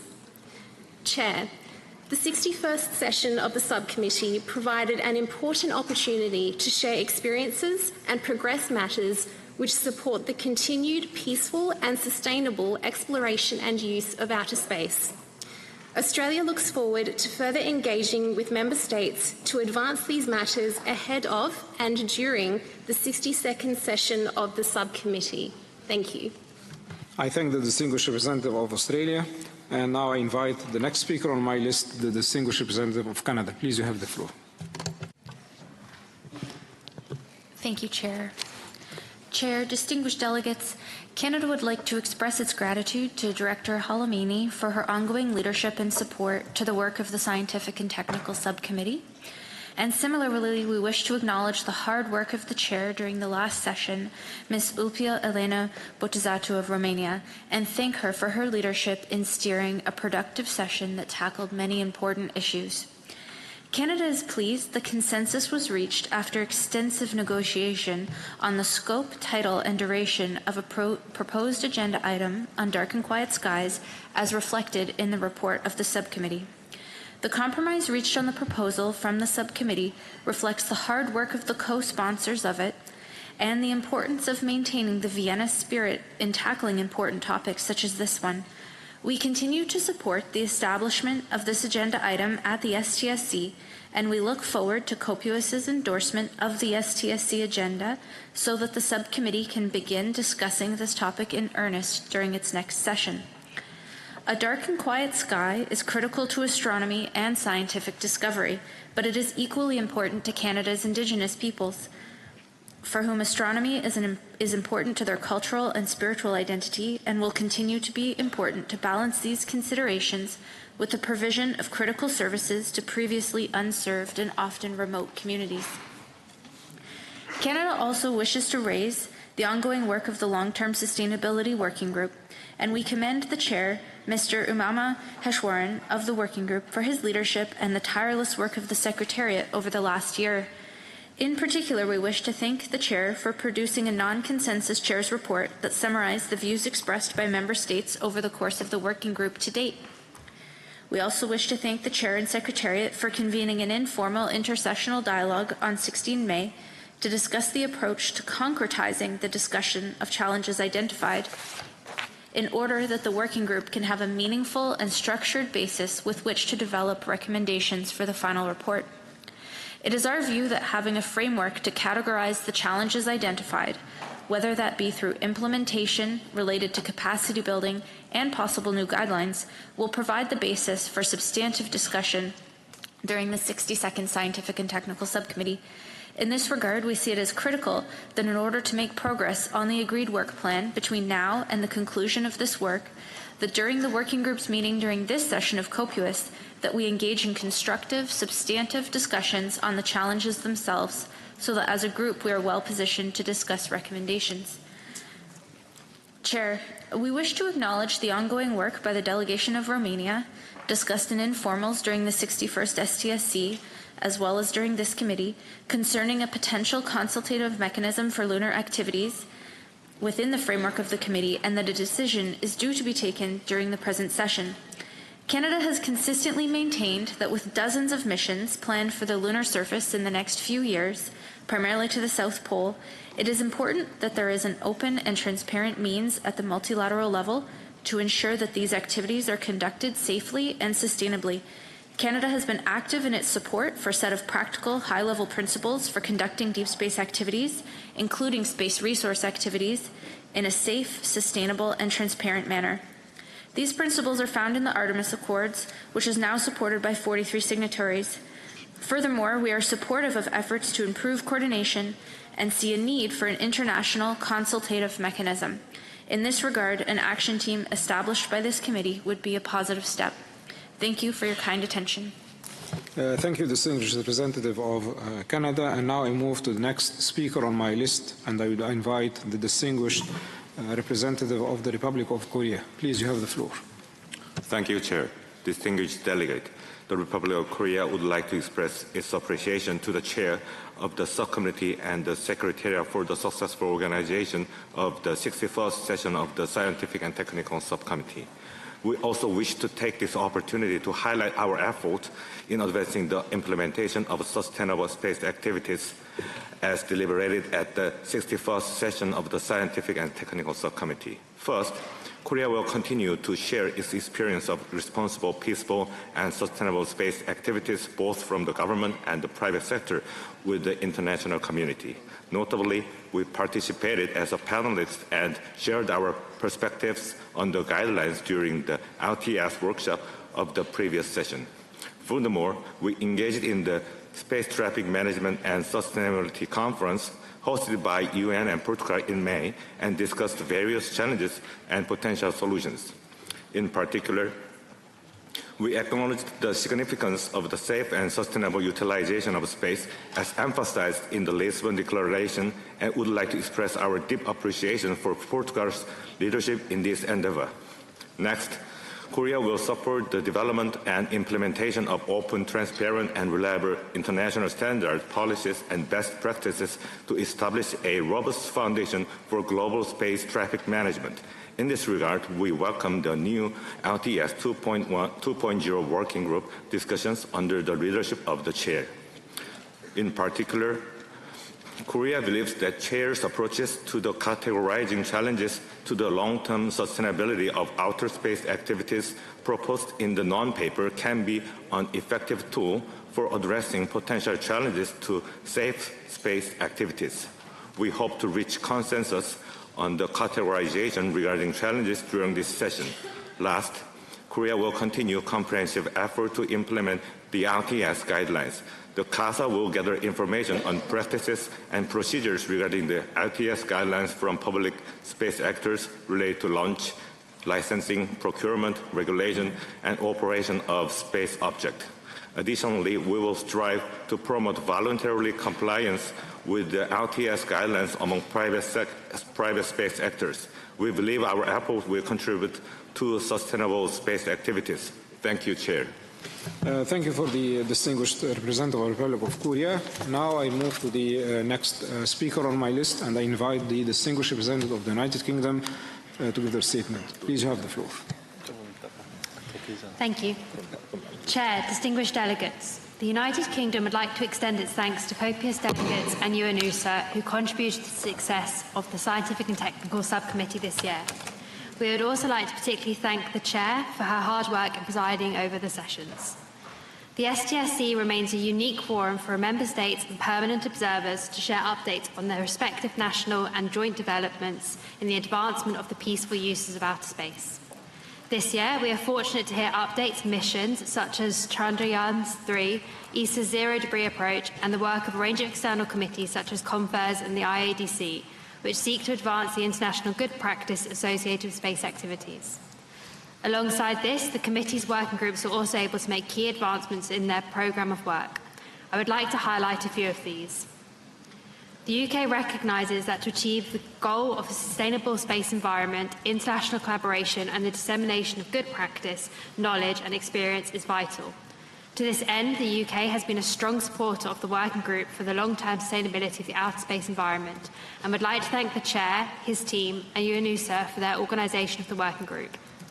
At this year's STSC, the working group discussed a structured approach to address the challenges faced by member states across the three pillars of work: voluntary implementation of the guidelines, capacity building and new areas related to long-term sustainability of outer space activities. The UK is pleased by the progress made in recent informals. We look forward to using the proposed structure in this session to guide our discussions on the challenges faced and developed evidence-based recommendations for our future work. The Working Group on Nuclear Power Sources also met to continue their discussions under the able leadership of Leopold Samara.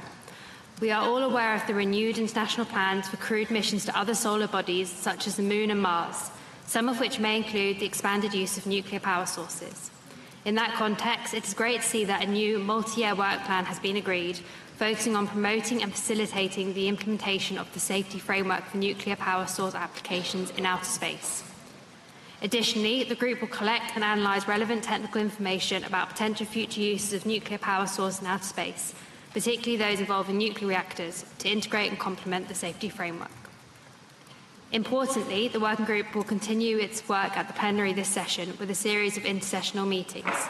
A key priority for the UK will be to ensure that an approach is agreed to ensure advances and lessons learned from the commercial sector are reflected in our ongoing work. At the 61st session, the topic of dark and quiet skies was also discussed. The UK was pleased to see the committee agree to a new agenda item under the title Dark and Quiet Skies, Astronomy and Large Constellations, addressing emerging issues and challenges.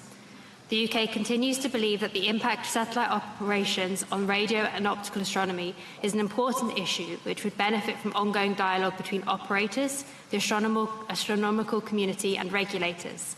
Therefore, to ensure that the agenda item is valuable to the community, its scope must remain closely linked to title and its original intent, which is to focus on raising awareness of the emerging issues and identify balanced approaches to preserving the skies for astronomy. Thank you for your kind attention. I thank the distinguished representative of the United Kingdom for her statement. And then the next speaker on my list is the distinguished representative of Japan. Please, you have the floor. Chair, distinguished delegates, for Japan, the Scientific and Technical Subcommittee provides a unique and important platform to promote international cooperation in the field of outer space. Japan would like to express our sincere appreciation to the chair of the subcommittee, Ms. Ulpia Elena Botesatu, for her excellent work. Chair, given the rapid evolution of outer space environment and of related technologies, the LTS guidelines are increasingly becoming an important tool to address the issues of space debris and the growing complexity of space operations that affect the sustainability of space activities. During the LTS working group, chaired under the excellent leadership of Mr. Maheshwaran, Japan provides input on space debris and raises awareness among member states of the importance of the implementation of LTS guidelines, notably in cooperation with National Space Legislation Initiative under APR-SAF. We will continue to contribute to the working group and look forward to fruitful discussions during this and future sessions. Chair, Japan believes that addressing space debris is an urgent and collective endeavor. In this regard, we are keen to contribute to international cooperation towards rulemaking for both debris mitigation and remediation measures. Please allow us to introduce two of Japan's national efforts in this regard. The first is on the research and development of active debris removal ADR. JAXA and Associated Japan are collaborating on the commercial removal of debris demonstration CRD2 project. The demonstration satellite was launched in February of this year and is currently underway to demonstrate ADR technology. The second is that Japan has established national guidelines to ensure the safe and transparent operation of on-orbit servicing, including for ADR services. Japan's national guidelines require entities conducting on-orbit services to obtain consent from the entity that has the authority to oversee the client's object, and further requires them to share key information in advance of the planned on-orbit service. The above-mentioned CRD project was carried out in compliance with these guidelines and published its plan on the government's website in advance of operating the service for the sake of transparency. Japan stands ready to share its knowledge and practice with other countries and encourages them to establish similar guidelines for licensing on orbit servicing. Chair, the topic of space traffic management is continually being discussed in Japan as it pertains to the space-related activities of Japanese private entities in the near future. In March 2024, the government of Japan updated a mid- to long-term policy on efforts for rulemaking on the use of Earth orbit, with a focus such as on collision avoidance and space situational awareness. Chair, considering the increasing number of space operations, it is important to monitor solar activities and the space environment as a whole for the safety and sustainability of our outer space activities. The National Institute of Information and Communications Technology, NICT, has made continuous contributions to the formulation of an international space weather framework, including the publication of the final report of the expert group on space weather in 2022. Chair, Japan is of the view that planetary defense is a significant issue that we should address collectively through international cooperation against threats on Earth and to human life.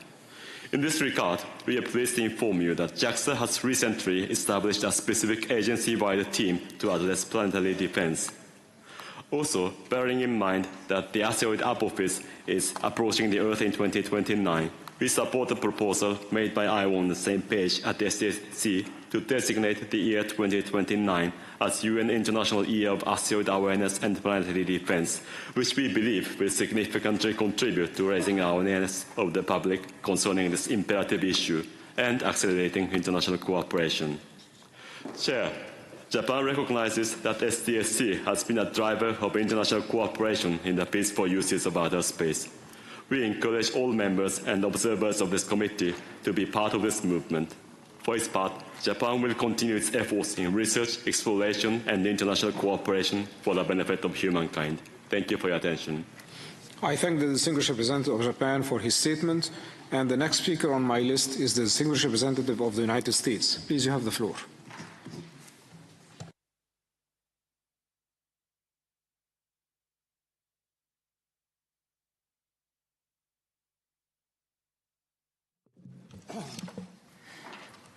Chair, if you would permit us to deliver our statement tomorrow.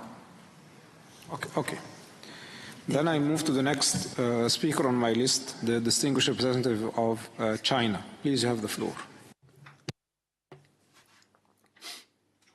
Mr. Chair, the 61st session of the SNT subcommittee in February was a complete success. China would like to express its gratitude to the chair of the subcommittee and to the secretariat for their excellent work. We also would like to appreciate the work of the working group of the whole, the LTS working group, and also the working group on nuclear power sources under the subcommittee. China attaches great importance to the role of the subcommittee and believes that it is a key platform for dialogue among member states on global issues, including, among others, the use of space technology for socio-economic development, the LTS, space debris, space weather, near-Earth objects, the use of nuclear power sources in outer space, geostationary orbit. The subcommittee in February, the member states reached consensus on a new agenda item, Dark and the Quiet Sky, that further proves that the SDS is an important mechanism for carrying out cooperation in addressing issues. Mr. Chair, China noted that throughout the discussion at the subcommittee, the representatives of the member states made general statements to share in-depth knowledge of space science and technology, expressed their views on various issues related to space science and technology, and introduced their plans. China always attaches importance to international cooperation.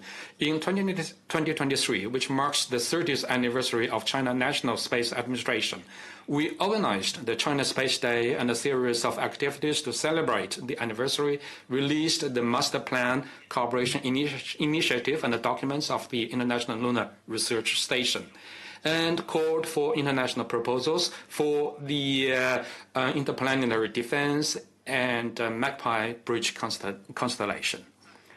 At the Wenchang International Aerospace Forum, the announcement of global opportunities for sharing China's remote sensing data was released, further opening up China's remote sensing satellite data to the world. China attaches importance to space application services and has actively responded to international cooperation mechanisms such as the International Charter on Space and Major Disasters, providing satellite assistance during 52 major international disasters, and providing a total of 1,484 scenes of China's remote sensing satellite data in active support for international disaster reduction. In April this year in Wuhan, we held the first China Latin American and the Caribbean Space Cooperation Forum. We stand ready to work together with our global partners to join hands in developing space technology and applications. Mr. Chair, over the many years, the Chinese government attached great importance to the long-term sustainability of outer space activities. We support the important role of the SDC in this regard, actively participate in the work of the LTS working group, implement the guidelines, and carry out international cooperation. China appreciates the draft working paper prepared by the chair of the working group on the basis of the information and comments submitted by member states. The draft contains implementation experiences, opportunities for capacity building, and challenges, and thus provides a good basis for subsequent discussions in the working group. China is ready to actively support the ongoing discussions and the further work. Moving forward, China stands ready to work hand in hand with countries to continue to promote the exploration and the peaceful uses of outer space and to engage in international exchanges and cooperation in space so that space technology can better serve the socio-economic and scientific technological development of the world. Thank you. Representative of China. And now I move to the next speaker on my list and invite the distinguished representative of France to give their statement. Please, you have the floor. Merci, Monsieur le Président. Thank you very much, Chair. Ladies and gentlemen, distinguished delegates, France wishes to welcome the progress achieved since the 61st session of the Scientific and Technical Subcommittee, and in particular wishes to thank Madam Olpia Elena Botezatu of Romania for her efficient leadership of our debates. My delegation wishes to speak to this agenda item in order to recall its priorities regarding a number of key points of the deliberations that were held in February last. Firstly, I would like to thank the chair of the Working Group on the Long-Term Sustainability of Space Activities, Mr. Umamameshwaran, representative of India, for the work accomplished.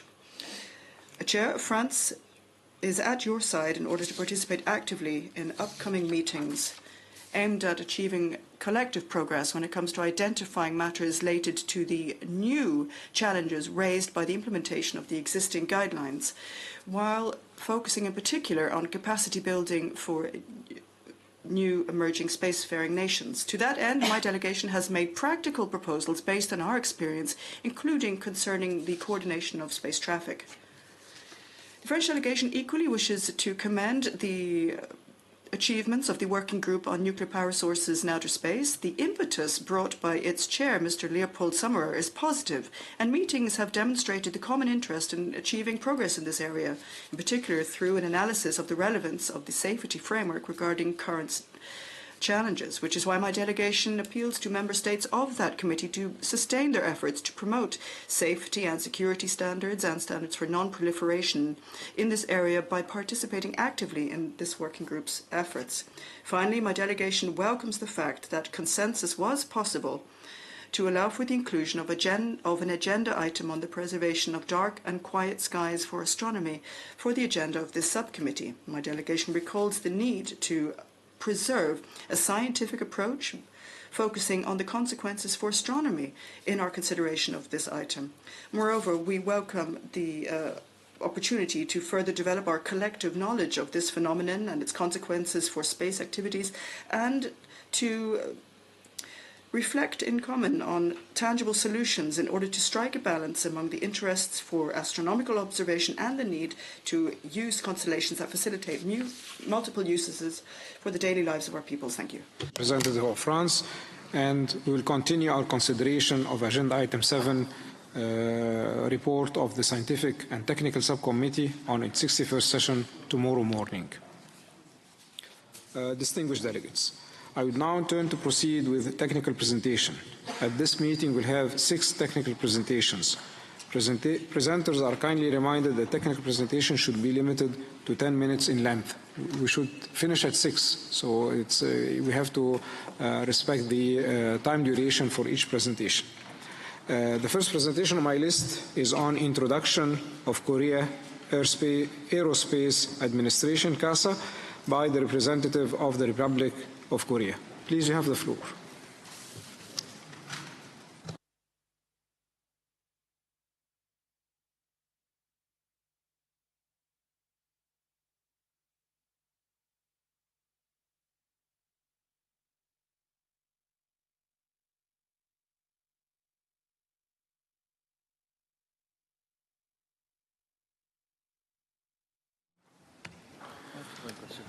Thank you, Chair. Distinguished delegate. My name is Kwan Woo-jung, Director of International Affairs Division at CASA. It is an honor to introduce CASA, which was newly opened last month. Next. I would like to start my presentation with some interesting figures. Korea is the 7th country to launch a lunar orbiter, the 11th to have independent space rocket, and the 49th to send a female astronaut to space. We have developed more than 13 satellites, including 3 geostationary satellites, all within 35 years of national space development. Next. Before the establishment of CASA, there were only 2 space-dedicated divisions within the Ministry of Science and ICT, MSIT, Space Policy and Space Technology. These divisions functioned as a space control tower planning and coordinating national space policies and R&D projects.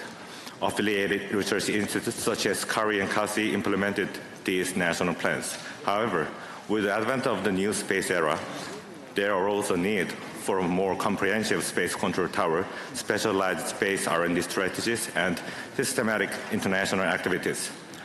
To create a comprehensive space control tower, it became necessary to establish a government body dedicated solely to space. To manage more systematic international activities, it was essential to centralize these activities by unifying the scattered focal points into a single space agency. Additionally, we are enhancing the organization's expertise by establishing missions directorates and significantly increasing recruitment of the external experts. Next.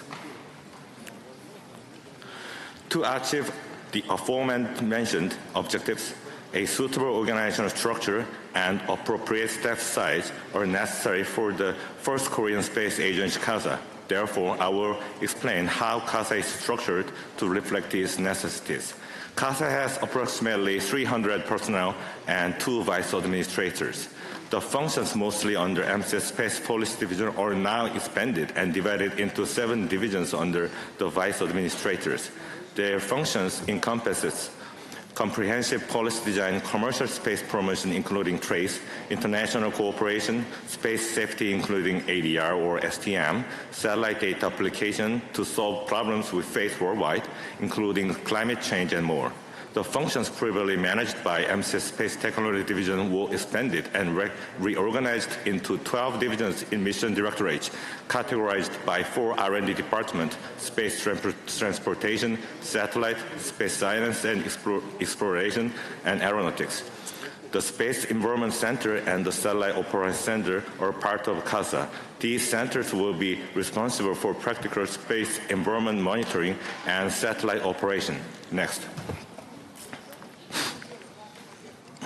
To effectively promote our national aerospace policies, which now embrace R&D, commercialization, international affairs, safety, and security, it is crucial to establish consistent policy directions. The administrator of CASA serves as both the secretary and a member of the National Space Committee, chaired by the president and comprising 12 ministers. CASA also functions as the secretariat of the committee, thus possessing national policy coordination authority as a comprehensive control tower in space affairs. Meanwhile, the Korea Aerospace Research Institute, KARI, and the Korea Astronomy and Space Science Institute, KASI, previously under MCIT, are now affiliated institutions under CASA's command. CASA will secure and provide the entire budget for these 2 institutes, and they will primarily implement R&D plans and policy support projects decided by CASA. Additionally, other institutes not subordinate to CASA will continue to collaborate closely with us as long as they engage in space development. Next. Here are the 4 major policy directions of CASA. First, we plan to enter the global launch service market. To achieve this, we will improve the performance of our own launch vehicle, Nuri, and develop new usable launch vehicle technology to expand our launch vehicle portfolio. Additionally, we will establish an efficient and safe national launch management system by building launch site infrastructure and refining launch authorization systems. Second, we aim to develop satellites for various purposes, from scientific missions to improving public services, while fostering satellite data applications. To this end, we will develop advanced satellite with 15-centimeter resolution, our own regional navigation satellite system, KPS, and core satellite technologies. We will also enhance the operation system for rapidly increasing number of national satellites with microsatellites. Furthermore, we will promote the creation of the new industry and services to activate satellite data application. Third, we plan to expand our space activity beyond the moon to Mars and deep space. By 2033, we aim to launch a lunar lander using our independent rocket and strengthen our lunar exploration, including resource exploration. Additionally, we are planning to develop a solar observation spacecraft, identify missions for Mars exploration, participate in projects for space telescopes, and more. More details will be announced through the National Space Exploration Roadmap next year. Lastly, we plan to lay the foundation for industrial advancement by securing core technologies in the aeronautics sectors and innovating manufacturing. Next. I would like to show you the proportion of the government investment. As you can see, our space investment is still concentrated primarily on traditional areas such as the development of satellite or rockets. However, with the establishment of CASA, we anticipate an increase in budget for fields deemed important by the international community, such as space science, exploration, safety, and more. Next. Before introducing CASA's international cooperation strategy, I would like to share an important note. Due to the domestic issues, research institutes under the ministry have long acted as if they were the national representative without disclosing the fact that they were surrogate of MSID. This has led to the prevailing misperception that CARI represents Korea, which is not the case.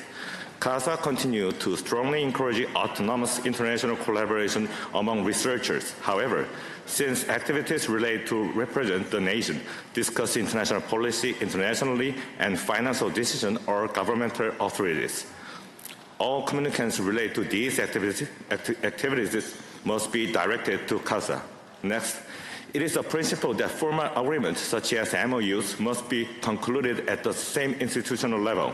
This means that CASA is the main entity responsible for signing official agreements, including those related to policy and technical matters.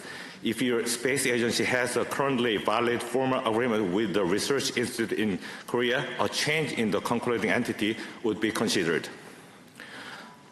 The strategic initiative of CASA regarding international affairs highlights three commitments to international space cooperation. First, building a solid space cooperation network. We are actively identifying cooperative items for mutual benefit. These include new dialogue channels and formal agreement. Furthermore, we plan to host international forums or events in Korea, such as COSPA 2024 next month, the International Committee on GNSS next year, and the International Space Weather Initiative in 2 years. These gatherings will serve as pivotal opportunities to establish new networks and deepen existing partnerships. Second, participating actively in international joint missions. CASA is planning to expand Korea's participation in significant international programs such as lunar activities, deep space observation and exploration, including Air Force missions, space resource utilization, space healthcare, and astronaut missions. By doing so, we aim to contribute humanity's collective effort in advancing space discovery. Lastly, we are committed to expanding our contributions to the international community.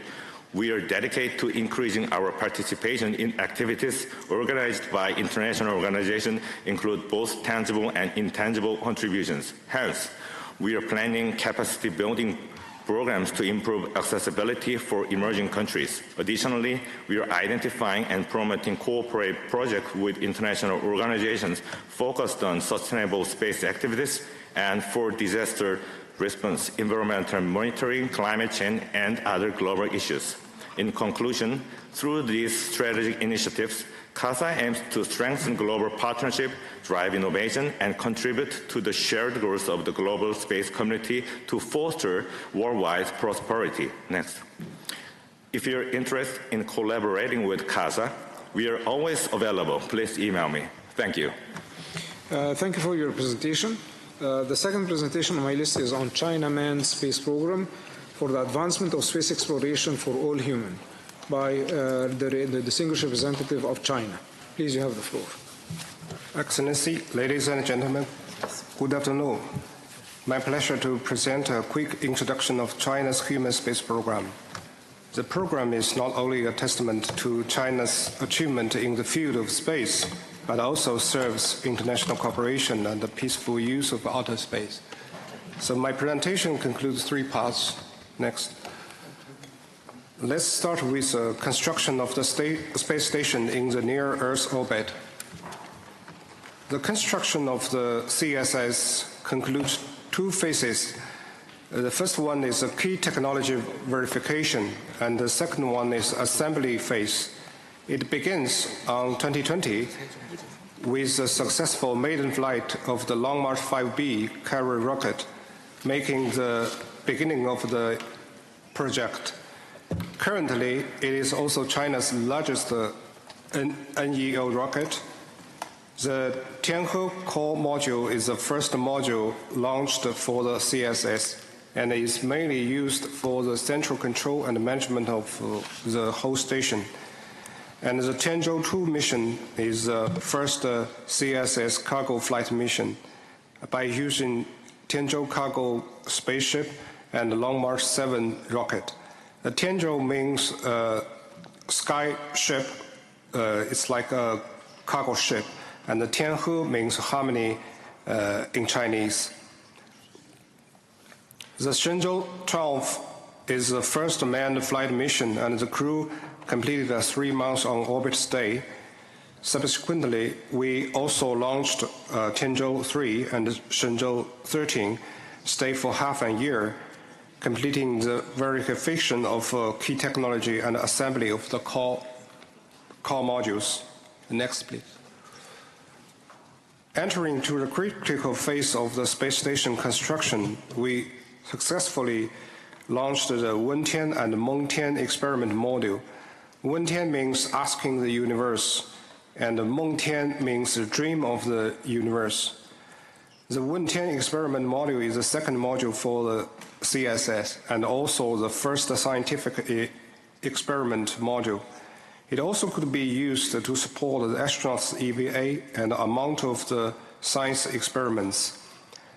Later, we launched the Mengtian experimental module, is the third module of the CSS, and the second scientific experiment module, composed of a working compartment, payload compartment, and cargo airlock, and also the research compartment. It is mainly used to conduct space science and utilization experiments, participating in the management of the space station composite, and the cargo airlock provides support for scientific experiments outside of the cabin. Next, please. As for the astronaut, taikonaut we call, China has so far selected and trained a total of 49 taikonauts, including 44 active in 4 benches, and has carried out 11 manned flight missions. 15 actually vehicular activities has been conducted since the construction of CSS, with the longest record of one time for 8.5 hours. Last page, please. Oh, okay. Next one. The CSS is equipped with a large and a small robotic arm to support astronauts' EVA, module assembly, and precise handling of payloads and equipment. The 3 docking ports on CSS allow for the visit of manned spacecraft, a cargo spacecraft, and a space telescope. On the ground, 5 operation and control centers were set up and working in times, all ensuring the efficient operation of the station and the safety of the taikonauts. Next, please. This is a picture I want to introduce. It's when our taikonauts fly back home. They fly over the station and took this valuable picture. And you can see the beautiful view of man-made technology and the nature in the space. Next, please. The CSS is equipped with 25 scientific experiments racks inside and 67 standard payload adapters outside, 1 extended experimental platform, and 2 large payload attach points. Here, I showed 14 of them for the scientific utilization system with Mengtian, with medical sample analysis and high microgravity level shared the same rack, and the remaining 10 expressed experiment racks. Next, please. Here are some pictures of show the results of the experiments. Next, please. In terms of scientific experiments, we have conducted over 130 research and application projects in orbit and published more than 280 papers in international journals. Next, please. CSS is continuously expanding and upgrading to meet the growing demands of the space science research. We plan to extend the current T configuration to a cross configuration by launching multifunctional modules to support a broader range of the research activities. In terms of transportation, we are developing a new generation of reusable spacecraft and rockets to improve transport efficiency and reduce the cost. In the future, we also use commercial transportation to enhance the flexibility and reduce the cost. Additionally, the Space Telescope, as a highly anticipated flagship project, is expected to be launched later. Its high spatial resolution will bring more scientific discoveries in the field of cosmology and beyond. Let's move into the human exploration of the lunar orbit. The human lunar exploration plan is divided into 3 phases. The first one is the research and development phase, and the second is demonstration phase, and the third is the implementation phase. China is planning to conduct a manned lunar mission by 2030. Next, please. Here is a flight scenario of the human lunar mission. The two launches will be conducted to launch crewed spaceship and the lander ship in 2 times, and the 2 spacecraft will dock near the moon, and the lander will land on the moon. So here's a basic scenario for the mission. Next, please. So for the international cooperation, in terms of international collaboration, the CMSA has carried out in-depth cooperation with international organizations and institutions such as USA, ESA, and our international cooperation network includes many international partners. The next, please. Sorry. Next. And next. So here I give you 2 examples. Like we have a project cooperated with ESA, and the next one is the project we cooperated with USA. Please, next one. So the 7 projects has been selected to launch into space station, and last year we launched the first one, and we are hoping we can launch another one later this year. Okay, next, please. So in the future, we are continue to promote the further opening of China's human space program in areas of scientific research, flight opportunities, astronaut training, and science education. We're also looking forward to achieving more in-depth and intensive international cooperation in the next phase of the human lunar exploration. Next, please. So the new program provides a new platform for scientific exploration, and we can make full use of the space station and also the unmanned lunar exploration. We have an innovative lunar exploration module, and we are seeking for the payloads we can carry by the lander to the moon. Next, please. So last but not least, we will continue to share the achievements of the utilization of CSS and the human lunar exploration mission, and making more positive contributions to the peaceful use of space for the benefit of all mankind. Thank you very much. And if you have any questions, you can just email me. Next slide, please. Thank you for your presentation. Now I'm moving to the 3rd presentation on my list. Space sustainability, a space logistics perspective by the distinguished representative of France. Please, you have the floor. Thank you, Chair. Next slide, please. Monsieur le Président, Mesdames et Messieurs. Ladies and gentlemen, distinguished delegates, my name is Maxime Jambon, Chief of Staff of the PDG of the space logistics company ExoTrail. With my colleague Cécile Gobert, Legal Director, we will be presenting our vision of sustainability of space activities. ExoTrail is a French company established in 2017 with the aim, since its inception, of providing a comprehensive range of space mobility services for our users. There are two key objectives.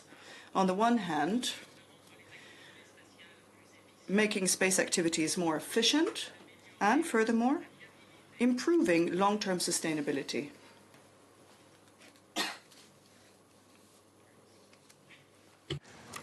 Yes, thanks. À ExoTrail, 160 collaborateurs.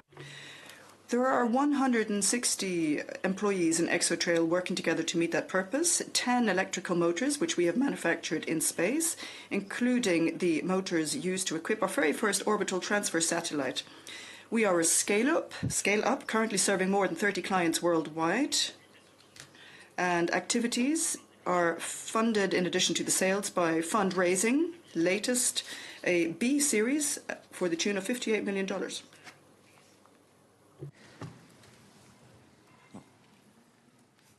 That's good? Okay. Au-delà des activités. In addition to the well-known space activities such as launch activities, satellite operations, or ground-based infrastructure, we are fully convinced that there is a real need to support space mobility. And this vision comprises three critical mobility segments for spatial infrastructure. First of all, deployment in orbit by using deployers in addition to launchers. Then we have the second operation phase, satellites in orbit. As we know, the lifespan of a satellite is measured in particular based on their mobility in order to avoid collisions. But it is equally measured in terms of possibility of extending their lifespan. And then the third segment concerns management of the end of lifespan, which is essential in order to reduce the growing number of debris in space. To fulfill that goal, since our establishment, we have adopted an iterative approach, which comprises a very diverse range of products, hardware, software, and services, and we are expecting to be able to prove their technological maturity, as well as testing the market. As you can see here, this is a synthesis of our product range. It's a satellite mission which we designed using our Space Studio software. It has whole effect electrical motors on board, spaceware, and has proven our capacity to deliver satellites in orbit for our clients using Space Drop, as well as delivering on-board payloads, Space Host. The satellite is operated using our automated piloting software, Space Tower.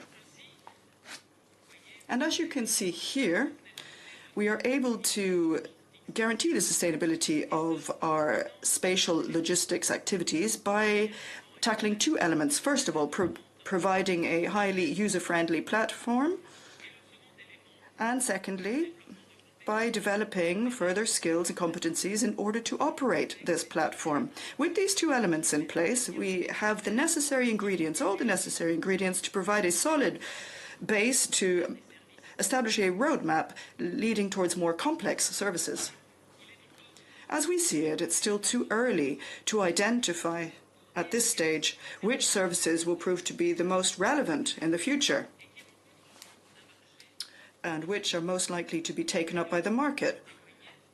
And indeed, we can attest when it comes to delivery in orbit, we have noted that it takes time to change habits and for this to become a source of economy or to provide added value for clients.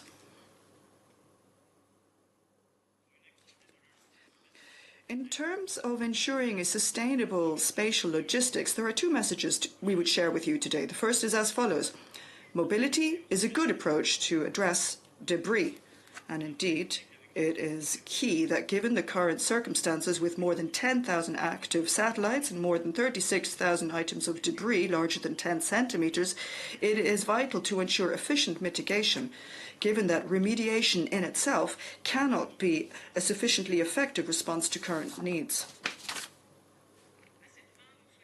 Accordingly, we would recall that Exotrail created the smallest Hall effect motor with the aim of providing highly efficient propulsion for lightweight satellites only weighing a few kilos. We believe that all space devices, regardless of their size, deserve effective propulsion. I would, of course, have to refer to the specific law governing space operations of 2008, as well as the supplementary decrees and rulings that have been adopted since, which set out technical standards in order to ensure the long-term sustainability of space, in particular by limiting debris generation. And this includes carrying out risk studies for debris falling back to Earth, as well as setting out conditions for passivation and deorbiting of space objects at the end of their life cycle. Good maneuverability is equally a growing problem, and it is something that our state has sought to address, in particular through the amendment to the 2011 decree.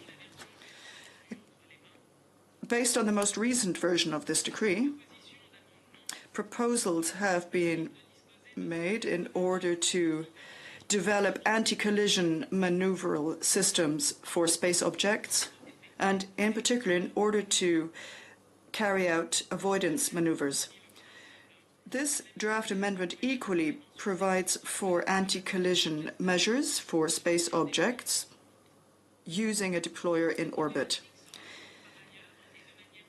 Largely speaking, these issues are equally reflected in specific provisions regarding services in orbit.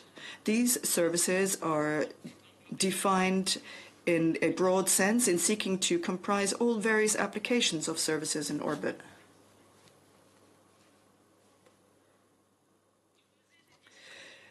Proposing such provisions that would address all services provided in orbit is most important, as it is currently very difficult to determine which complex service provided in space will find a sustainable long-term market and for which orbit. And it is based on that affirmation that we would call for greater coordination, and that is in fact our second message. We need more coordination for complex services in orbit for the following three reasons. First of all, the market will not be economically viable unless service providers have access to an international market. Now, what is currently the framework to provide services that would require docking between two satellites managed by two private actors not of the same nationality? We cannot set down technologically prescriptive rulings for such cooperations. We can simply lay out principles and goals to be followed. It is the market that will decide good solutions. Then economic stakeholders also will play a role, and here France underscores the need for coordination between operators in cases of warning of a collision between two space objects, on the one hand, by sharing data between an operator and any other relevant entity or actor in order to govern the risks of collision. Moreover, it should be necessary to encourage coordination among stakeholders, which should not be limited to collision avoidance, but equally should apply to movements in orbit and in order to ensure sustainability in space. This was our appeal made at the Forum of Paris on Peace last November. Thank you very much.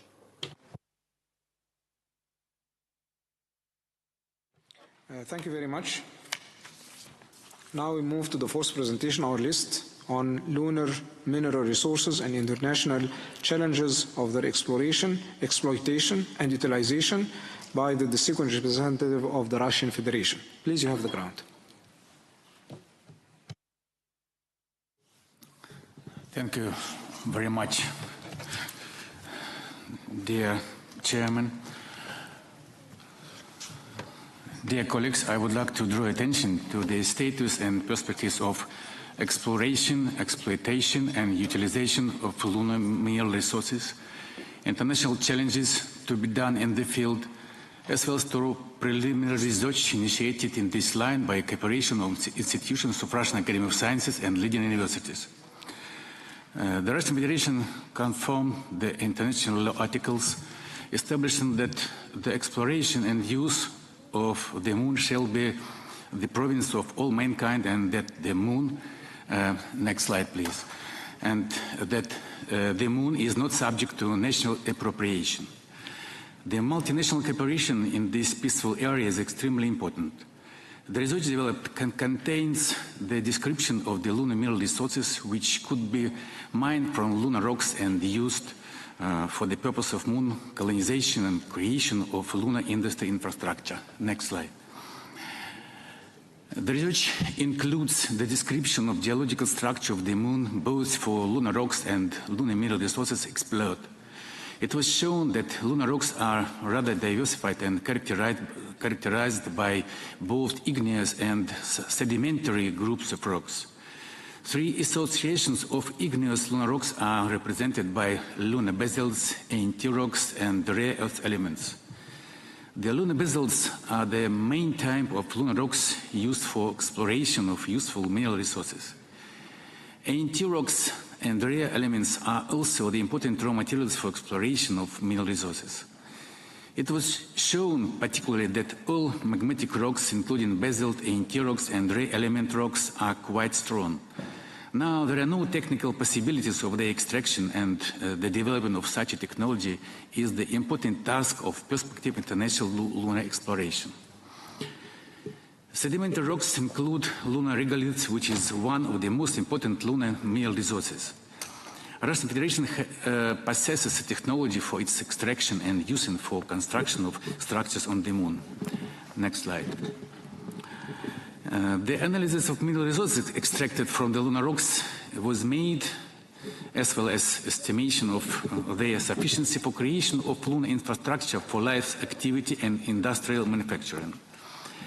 Among them, the important mineral resources were analyzed: helium-3, water resources, regolith, silicon, iron, titanium, aluminium, magnesium, platinum, iridium, rare elements, and others.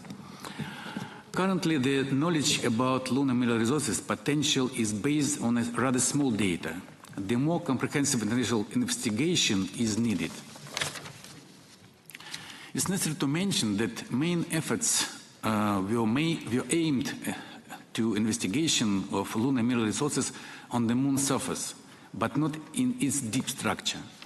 The investigations of lunar mineral resources both on the surface and inside the moon are important. Next slide. I would like to conclude that international challenges of exploration, exploitation, and utilization of lunar mineral resources are extremely important for working groups of the Technical and Legal Subcommittee of the United Nations Committee on the Peaceful Uses of Outer Space. It's necessary to direct international efforts and national institutions to a full-scale study of mineral resources on the moon's surface and its deep structure. This will make it possible to identify the most resource-rich ideas which will be prioritized for the creation of lunar bases and make it possible to set the next large-scale tasks for the mankind. To ensure equal access for all member states to resource extraction activities, it's necessary to define the international legal regime for resource extraction and its legal status, as well as to ensure the long-term sustainability of space activities on the moon and its orbits, covering multiple aspects, including the fact that private companies are not the subjects of financial law, but will be involved in lunar activities. Thank you for your attention. Thank you very much. Now we'll move to the fifth presentation on my list, Earth Observation for Study of the Impacts of Climate Change on Water Resources and Agriculture in Morocco, by the distinguished representative of Morocco. Please, you have the floor.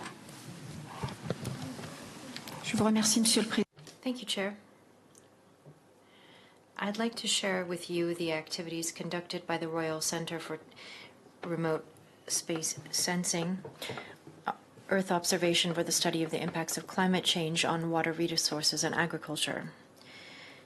Agriculture in Morocco accounts for 14 to 20% of GDP.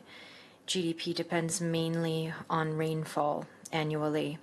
Agriculture accounts for 43% of national jobs, and 93% of our territory is arid or semi-arid. Rainfall is highly variable across spaces with large quantities in short periods. The distribution of useful agricultural surface shows a dominance of rainy areas, 80%, as well as the growing of cereals. Irrigated areas account for 19% and see a deficit of water resources. This is due to climate change mainly. Morocco has sector-specific strategies under the Department of Agriculture and Water. These include Green Generation 2020-2030 and the National Water Strategy 2030, with fundamental importance being given to saving water. Along these lines, to meet national needs for information, 2 projects using space techniques are presented, one on describing and tracing droughts in Morocco, and second on optimizing water resources in irrigated areas. The third is on capacity building nationally and regionally in these fields. The project on tracking droughts happened under the LDAS Morocco project through the Royal Center for Space Remote Sensing with the support of the World Bank, USAID, and NASA. The goal is to establish indicators for a drought warning system so as to reduce the vulnerability of agricultural areas for climate change, and specifically developing methodology through satellite data for information on the extent of droughts nationally, as well as maps of vulnerable areas, and making these available to national users. Next slide, please. Here is the method. It is a composite indicator for droughts nationally based on 4 parameters: a standard indicator for precipitation calculated at 5 kilometers of spatial resolution, as well as an indication on vegetation monthly, evaporation rates from MODIS, with as also an indicator for soil humidity, taking into account differences in temperatures night and day through MODIS. We bring these parameters together for a balanced methodology and comprehensive information on the degree of drought nationally. This is applied during from October to May each year, and this has been the case since 2003. The study on vulnerability is based on a methodological guide for a map of vulnerable areas with respect to drought, showing the centers of the drought as well as a degree of sensitivity to drought. 20 years worth of data are used for these indicators. When it comes to sensitivity, this has to do with the physical characteristics of the area, as well as a national map of soil using automatic classification of satellite images. Exposure and sensitivity are combined so as to calculate potential impact. Socioeconomic data is also used, including an indicator on poverty. The final map of structural vulnerability regarding drought shows that there is a dominance of vulnerable areas to drought, with more than 50% of our territory impacted. Next slide, please. The next project is ERSAT Morocco.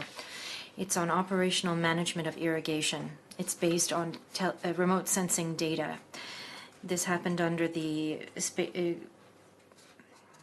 Space Observatory for Climate. This is to create operational tools for water management. Our partners include CRTS, IRD, CESBIO, and INRA, as well as ORMVAC, as well as some local partners. The main parameters for consumption and availability of water for crops include evaporation and humidity, soil humidity, but also thermal imagery taken from satellites. Other data, including weather and irrigation data, are used. On-the-ground data is also used to validate models. Two modeling approaches are used for parameters. That is the water and energy mix, or grid. This takes into account daily data on evaporation, humidity, and biomass. The Satir platform uses the water balance, or the water grid, so as to indicate advice on agriculture regarding timing for irrigation. This came out of a cooperation between CESBio and the University of Marrakesh. Here you can see the indicators, the frequency of production, and the end user. There are three groups here. First is on consumption, water deficit of water, and irrigation of crops. Then biomass production, water production, and availability, as well as distribution. By way of example, when it comes to the Sibo Basin, we see the actual evaporation at the resolution of 375 meters. Next slide, please. Here we're showing products from the irrigation parameter, in particular evaporation, biomass, and soil humidity. We could also follow indicators over the course of the season. Analyzing these indicators are matched with monthly precipitation levels. Here you can see monthly consumption of irrigated crops in Kenitra, as well as monthly rainfall. Then you see the monthly average of biomass, which is at its high from April to May. We've developed platforms for dissemination. These allow for access to information for the managers of various territories and provide advice on irrigation. The next phases of the project will be bringing together the two models through an data assimilation mechanism, as well as improving the resolution and providing a single platform for dissemination, validation testing, and generalizing all of this to all basins and irrigated areas. This builds national capacity when it comes to using remote sense data.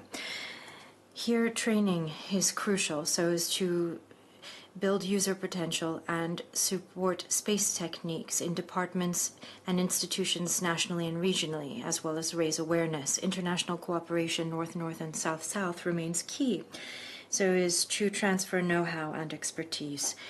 Training has to do with technical and thematic areas in agriculture and water, essentially, accounting for 46% of total participation over the past 10 years. And in the future, on agriculture and water, we will host the 3rd international conference of the International Prize of Prince Abdulaziz for Water with ESA, ICENET, and GEO, as well as a workshop with CNES, CESBio, IRDSA, and the EU.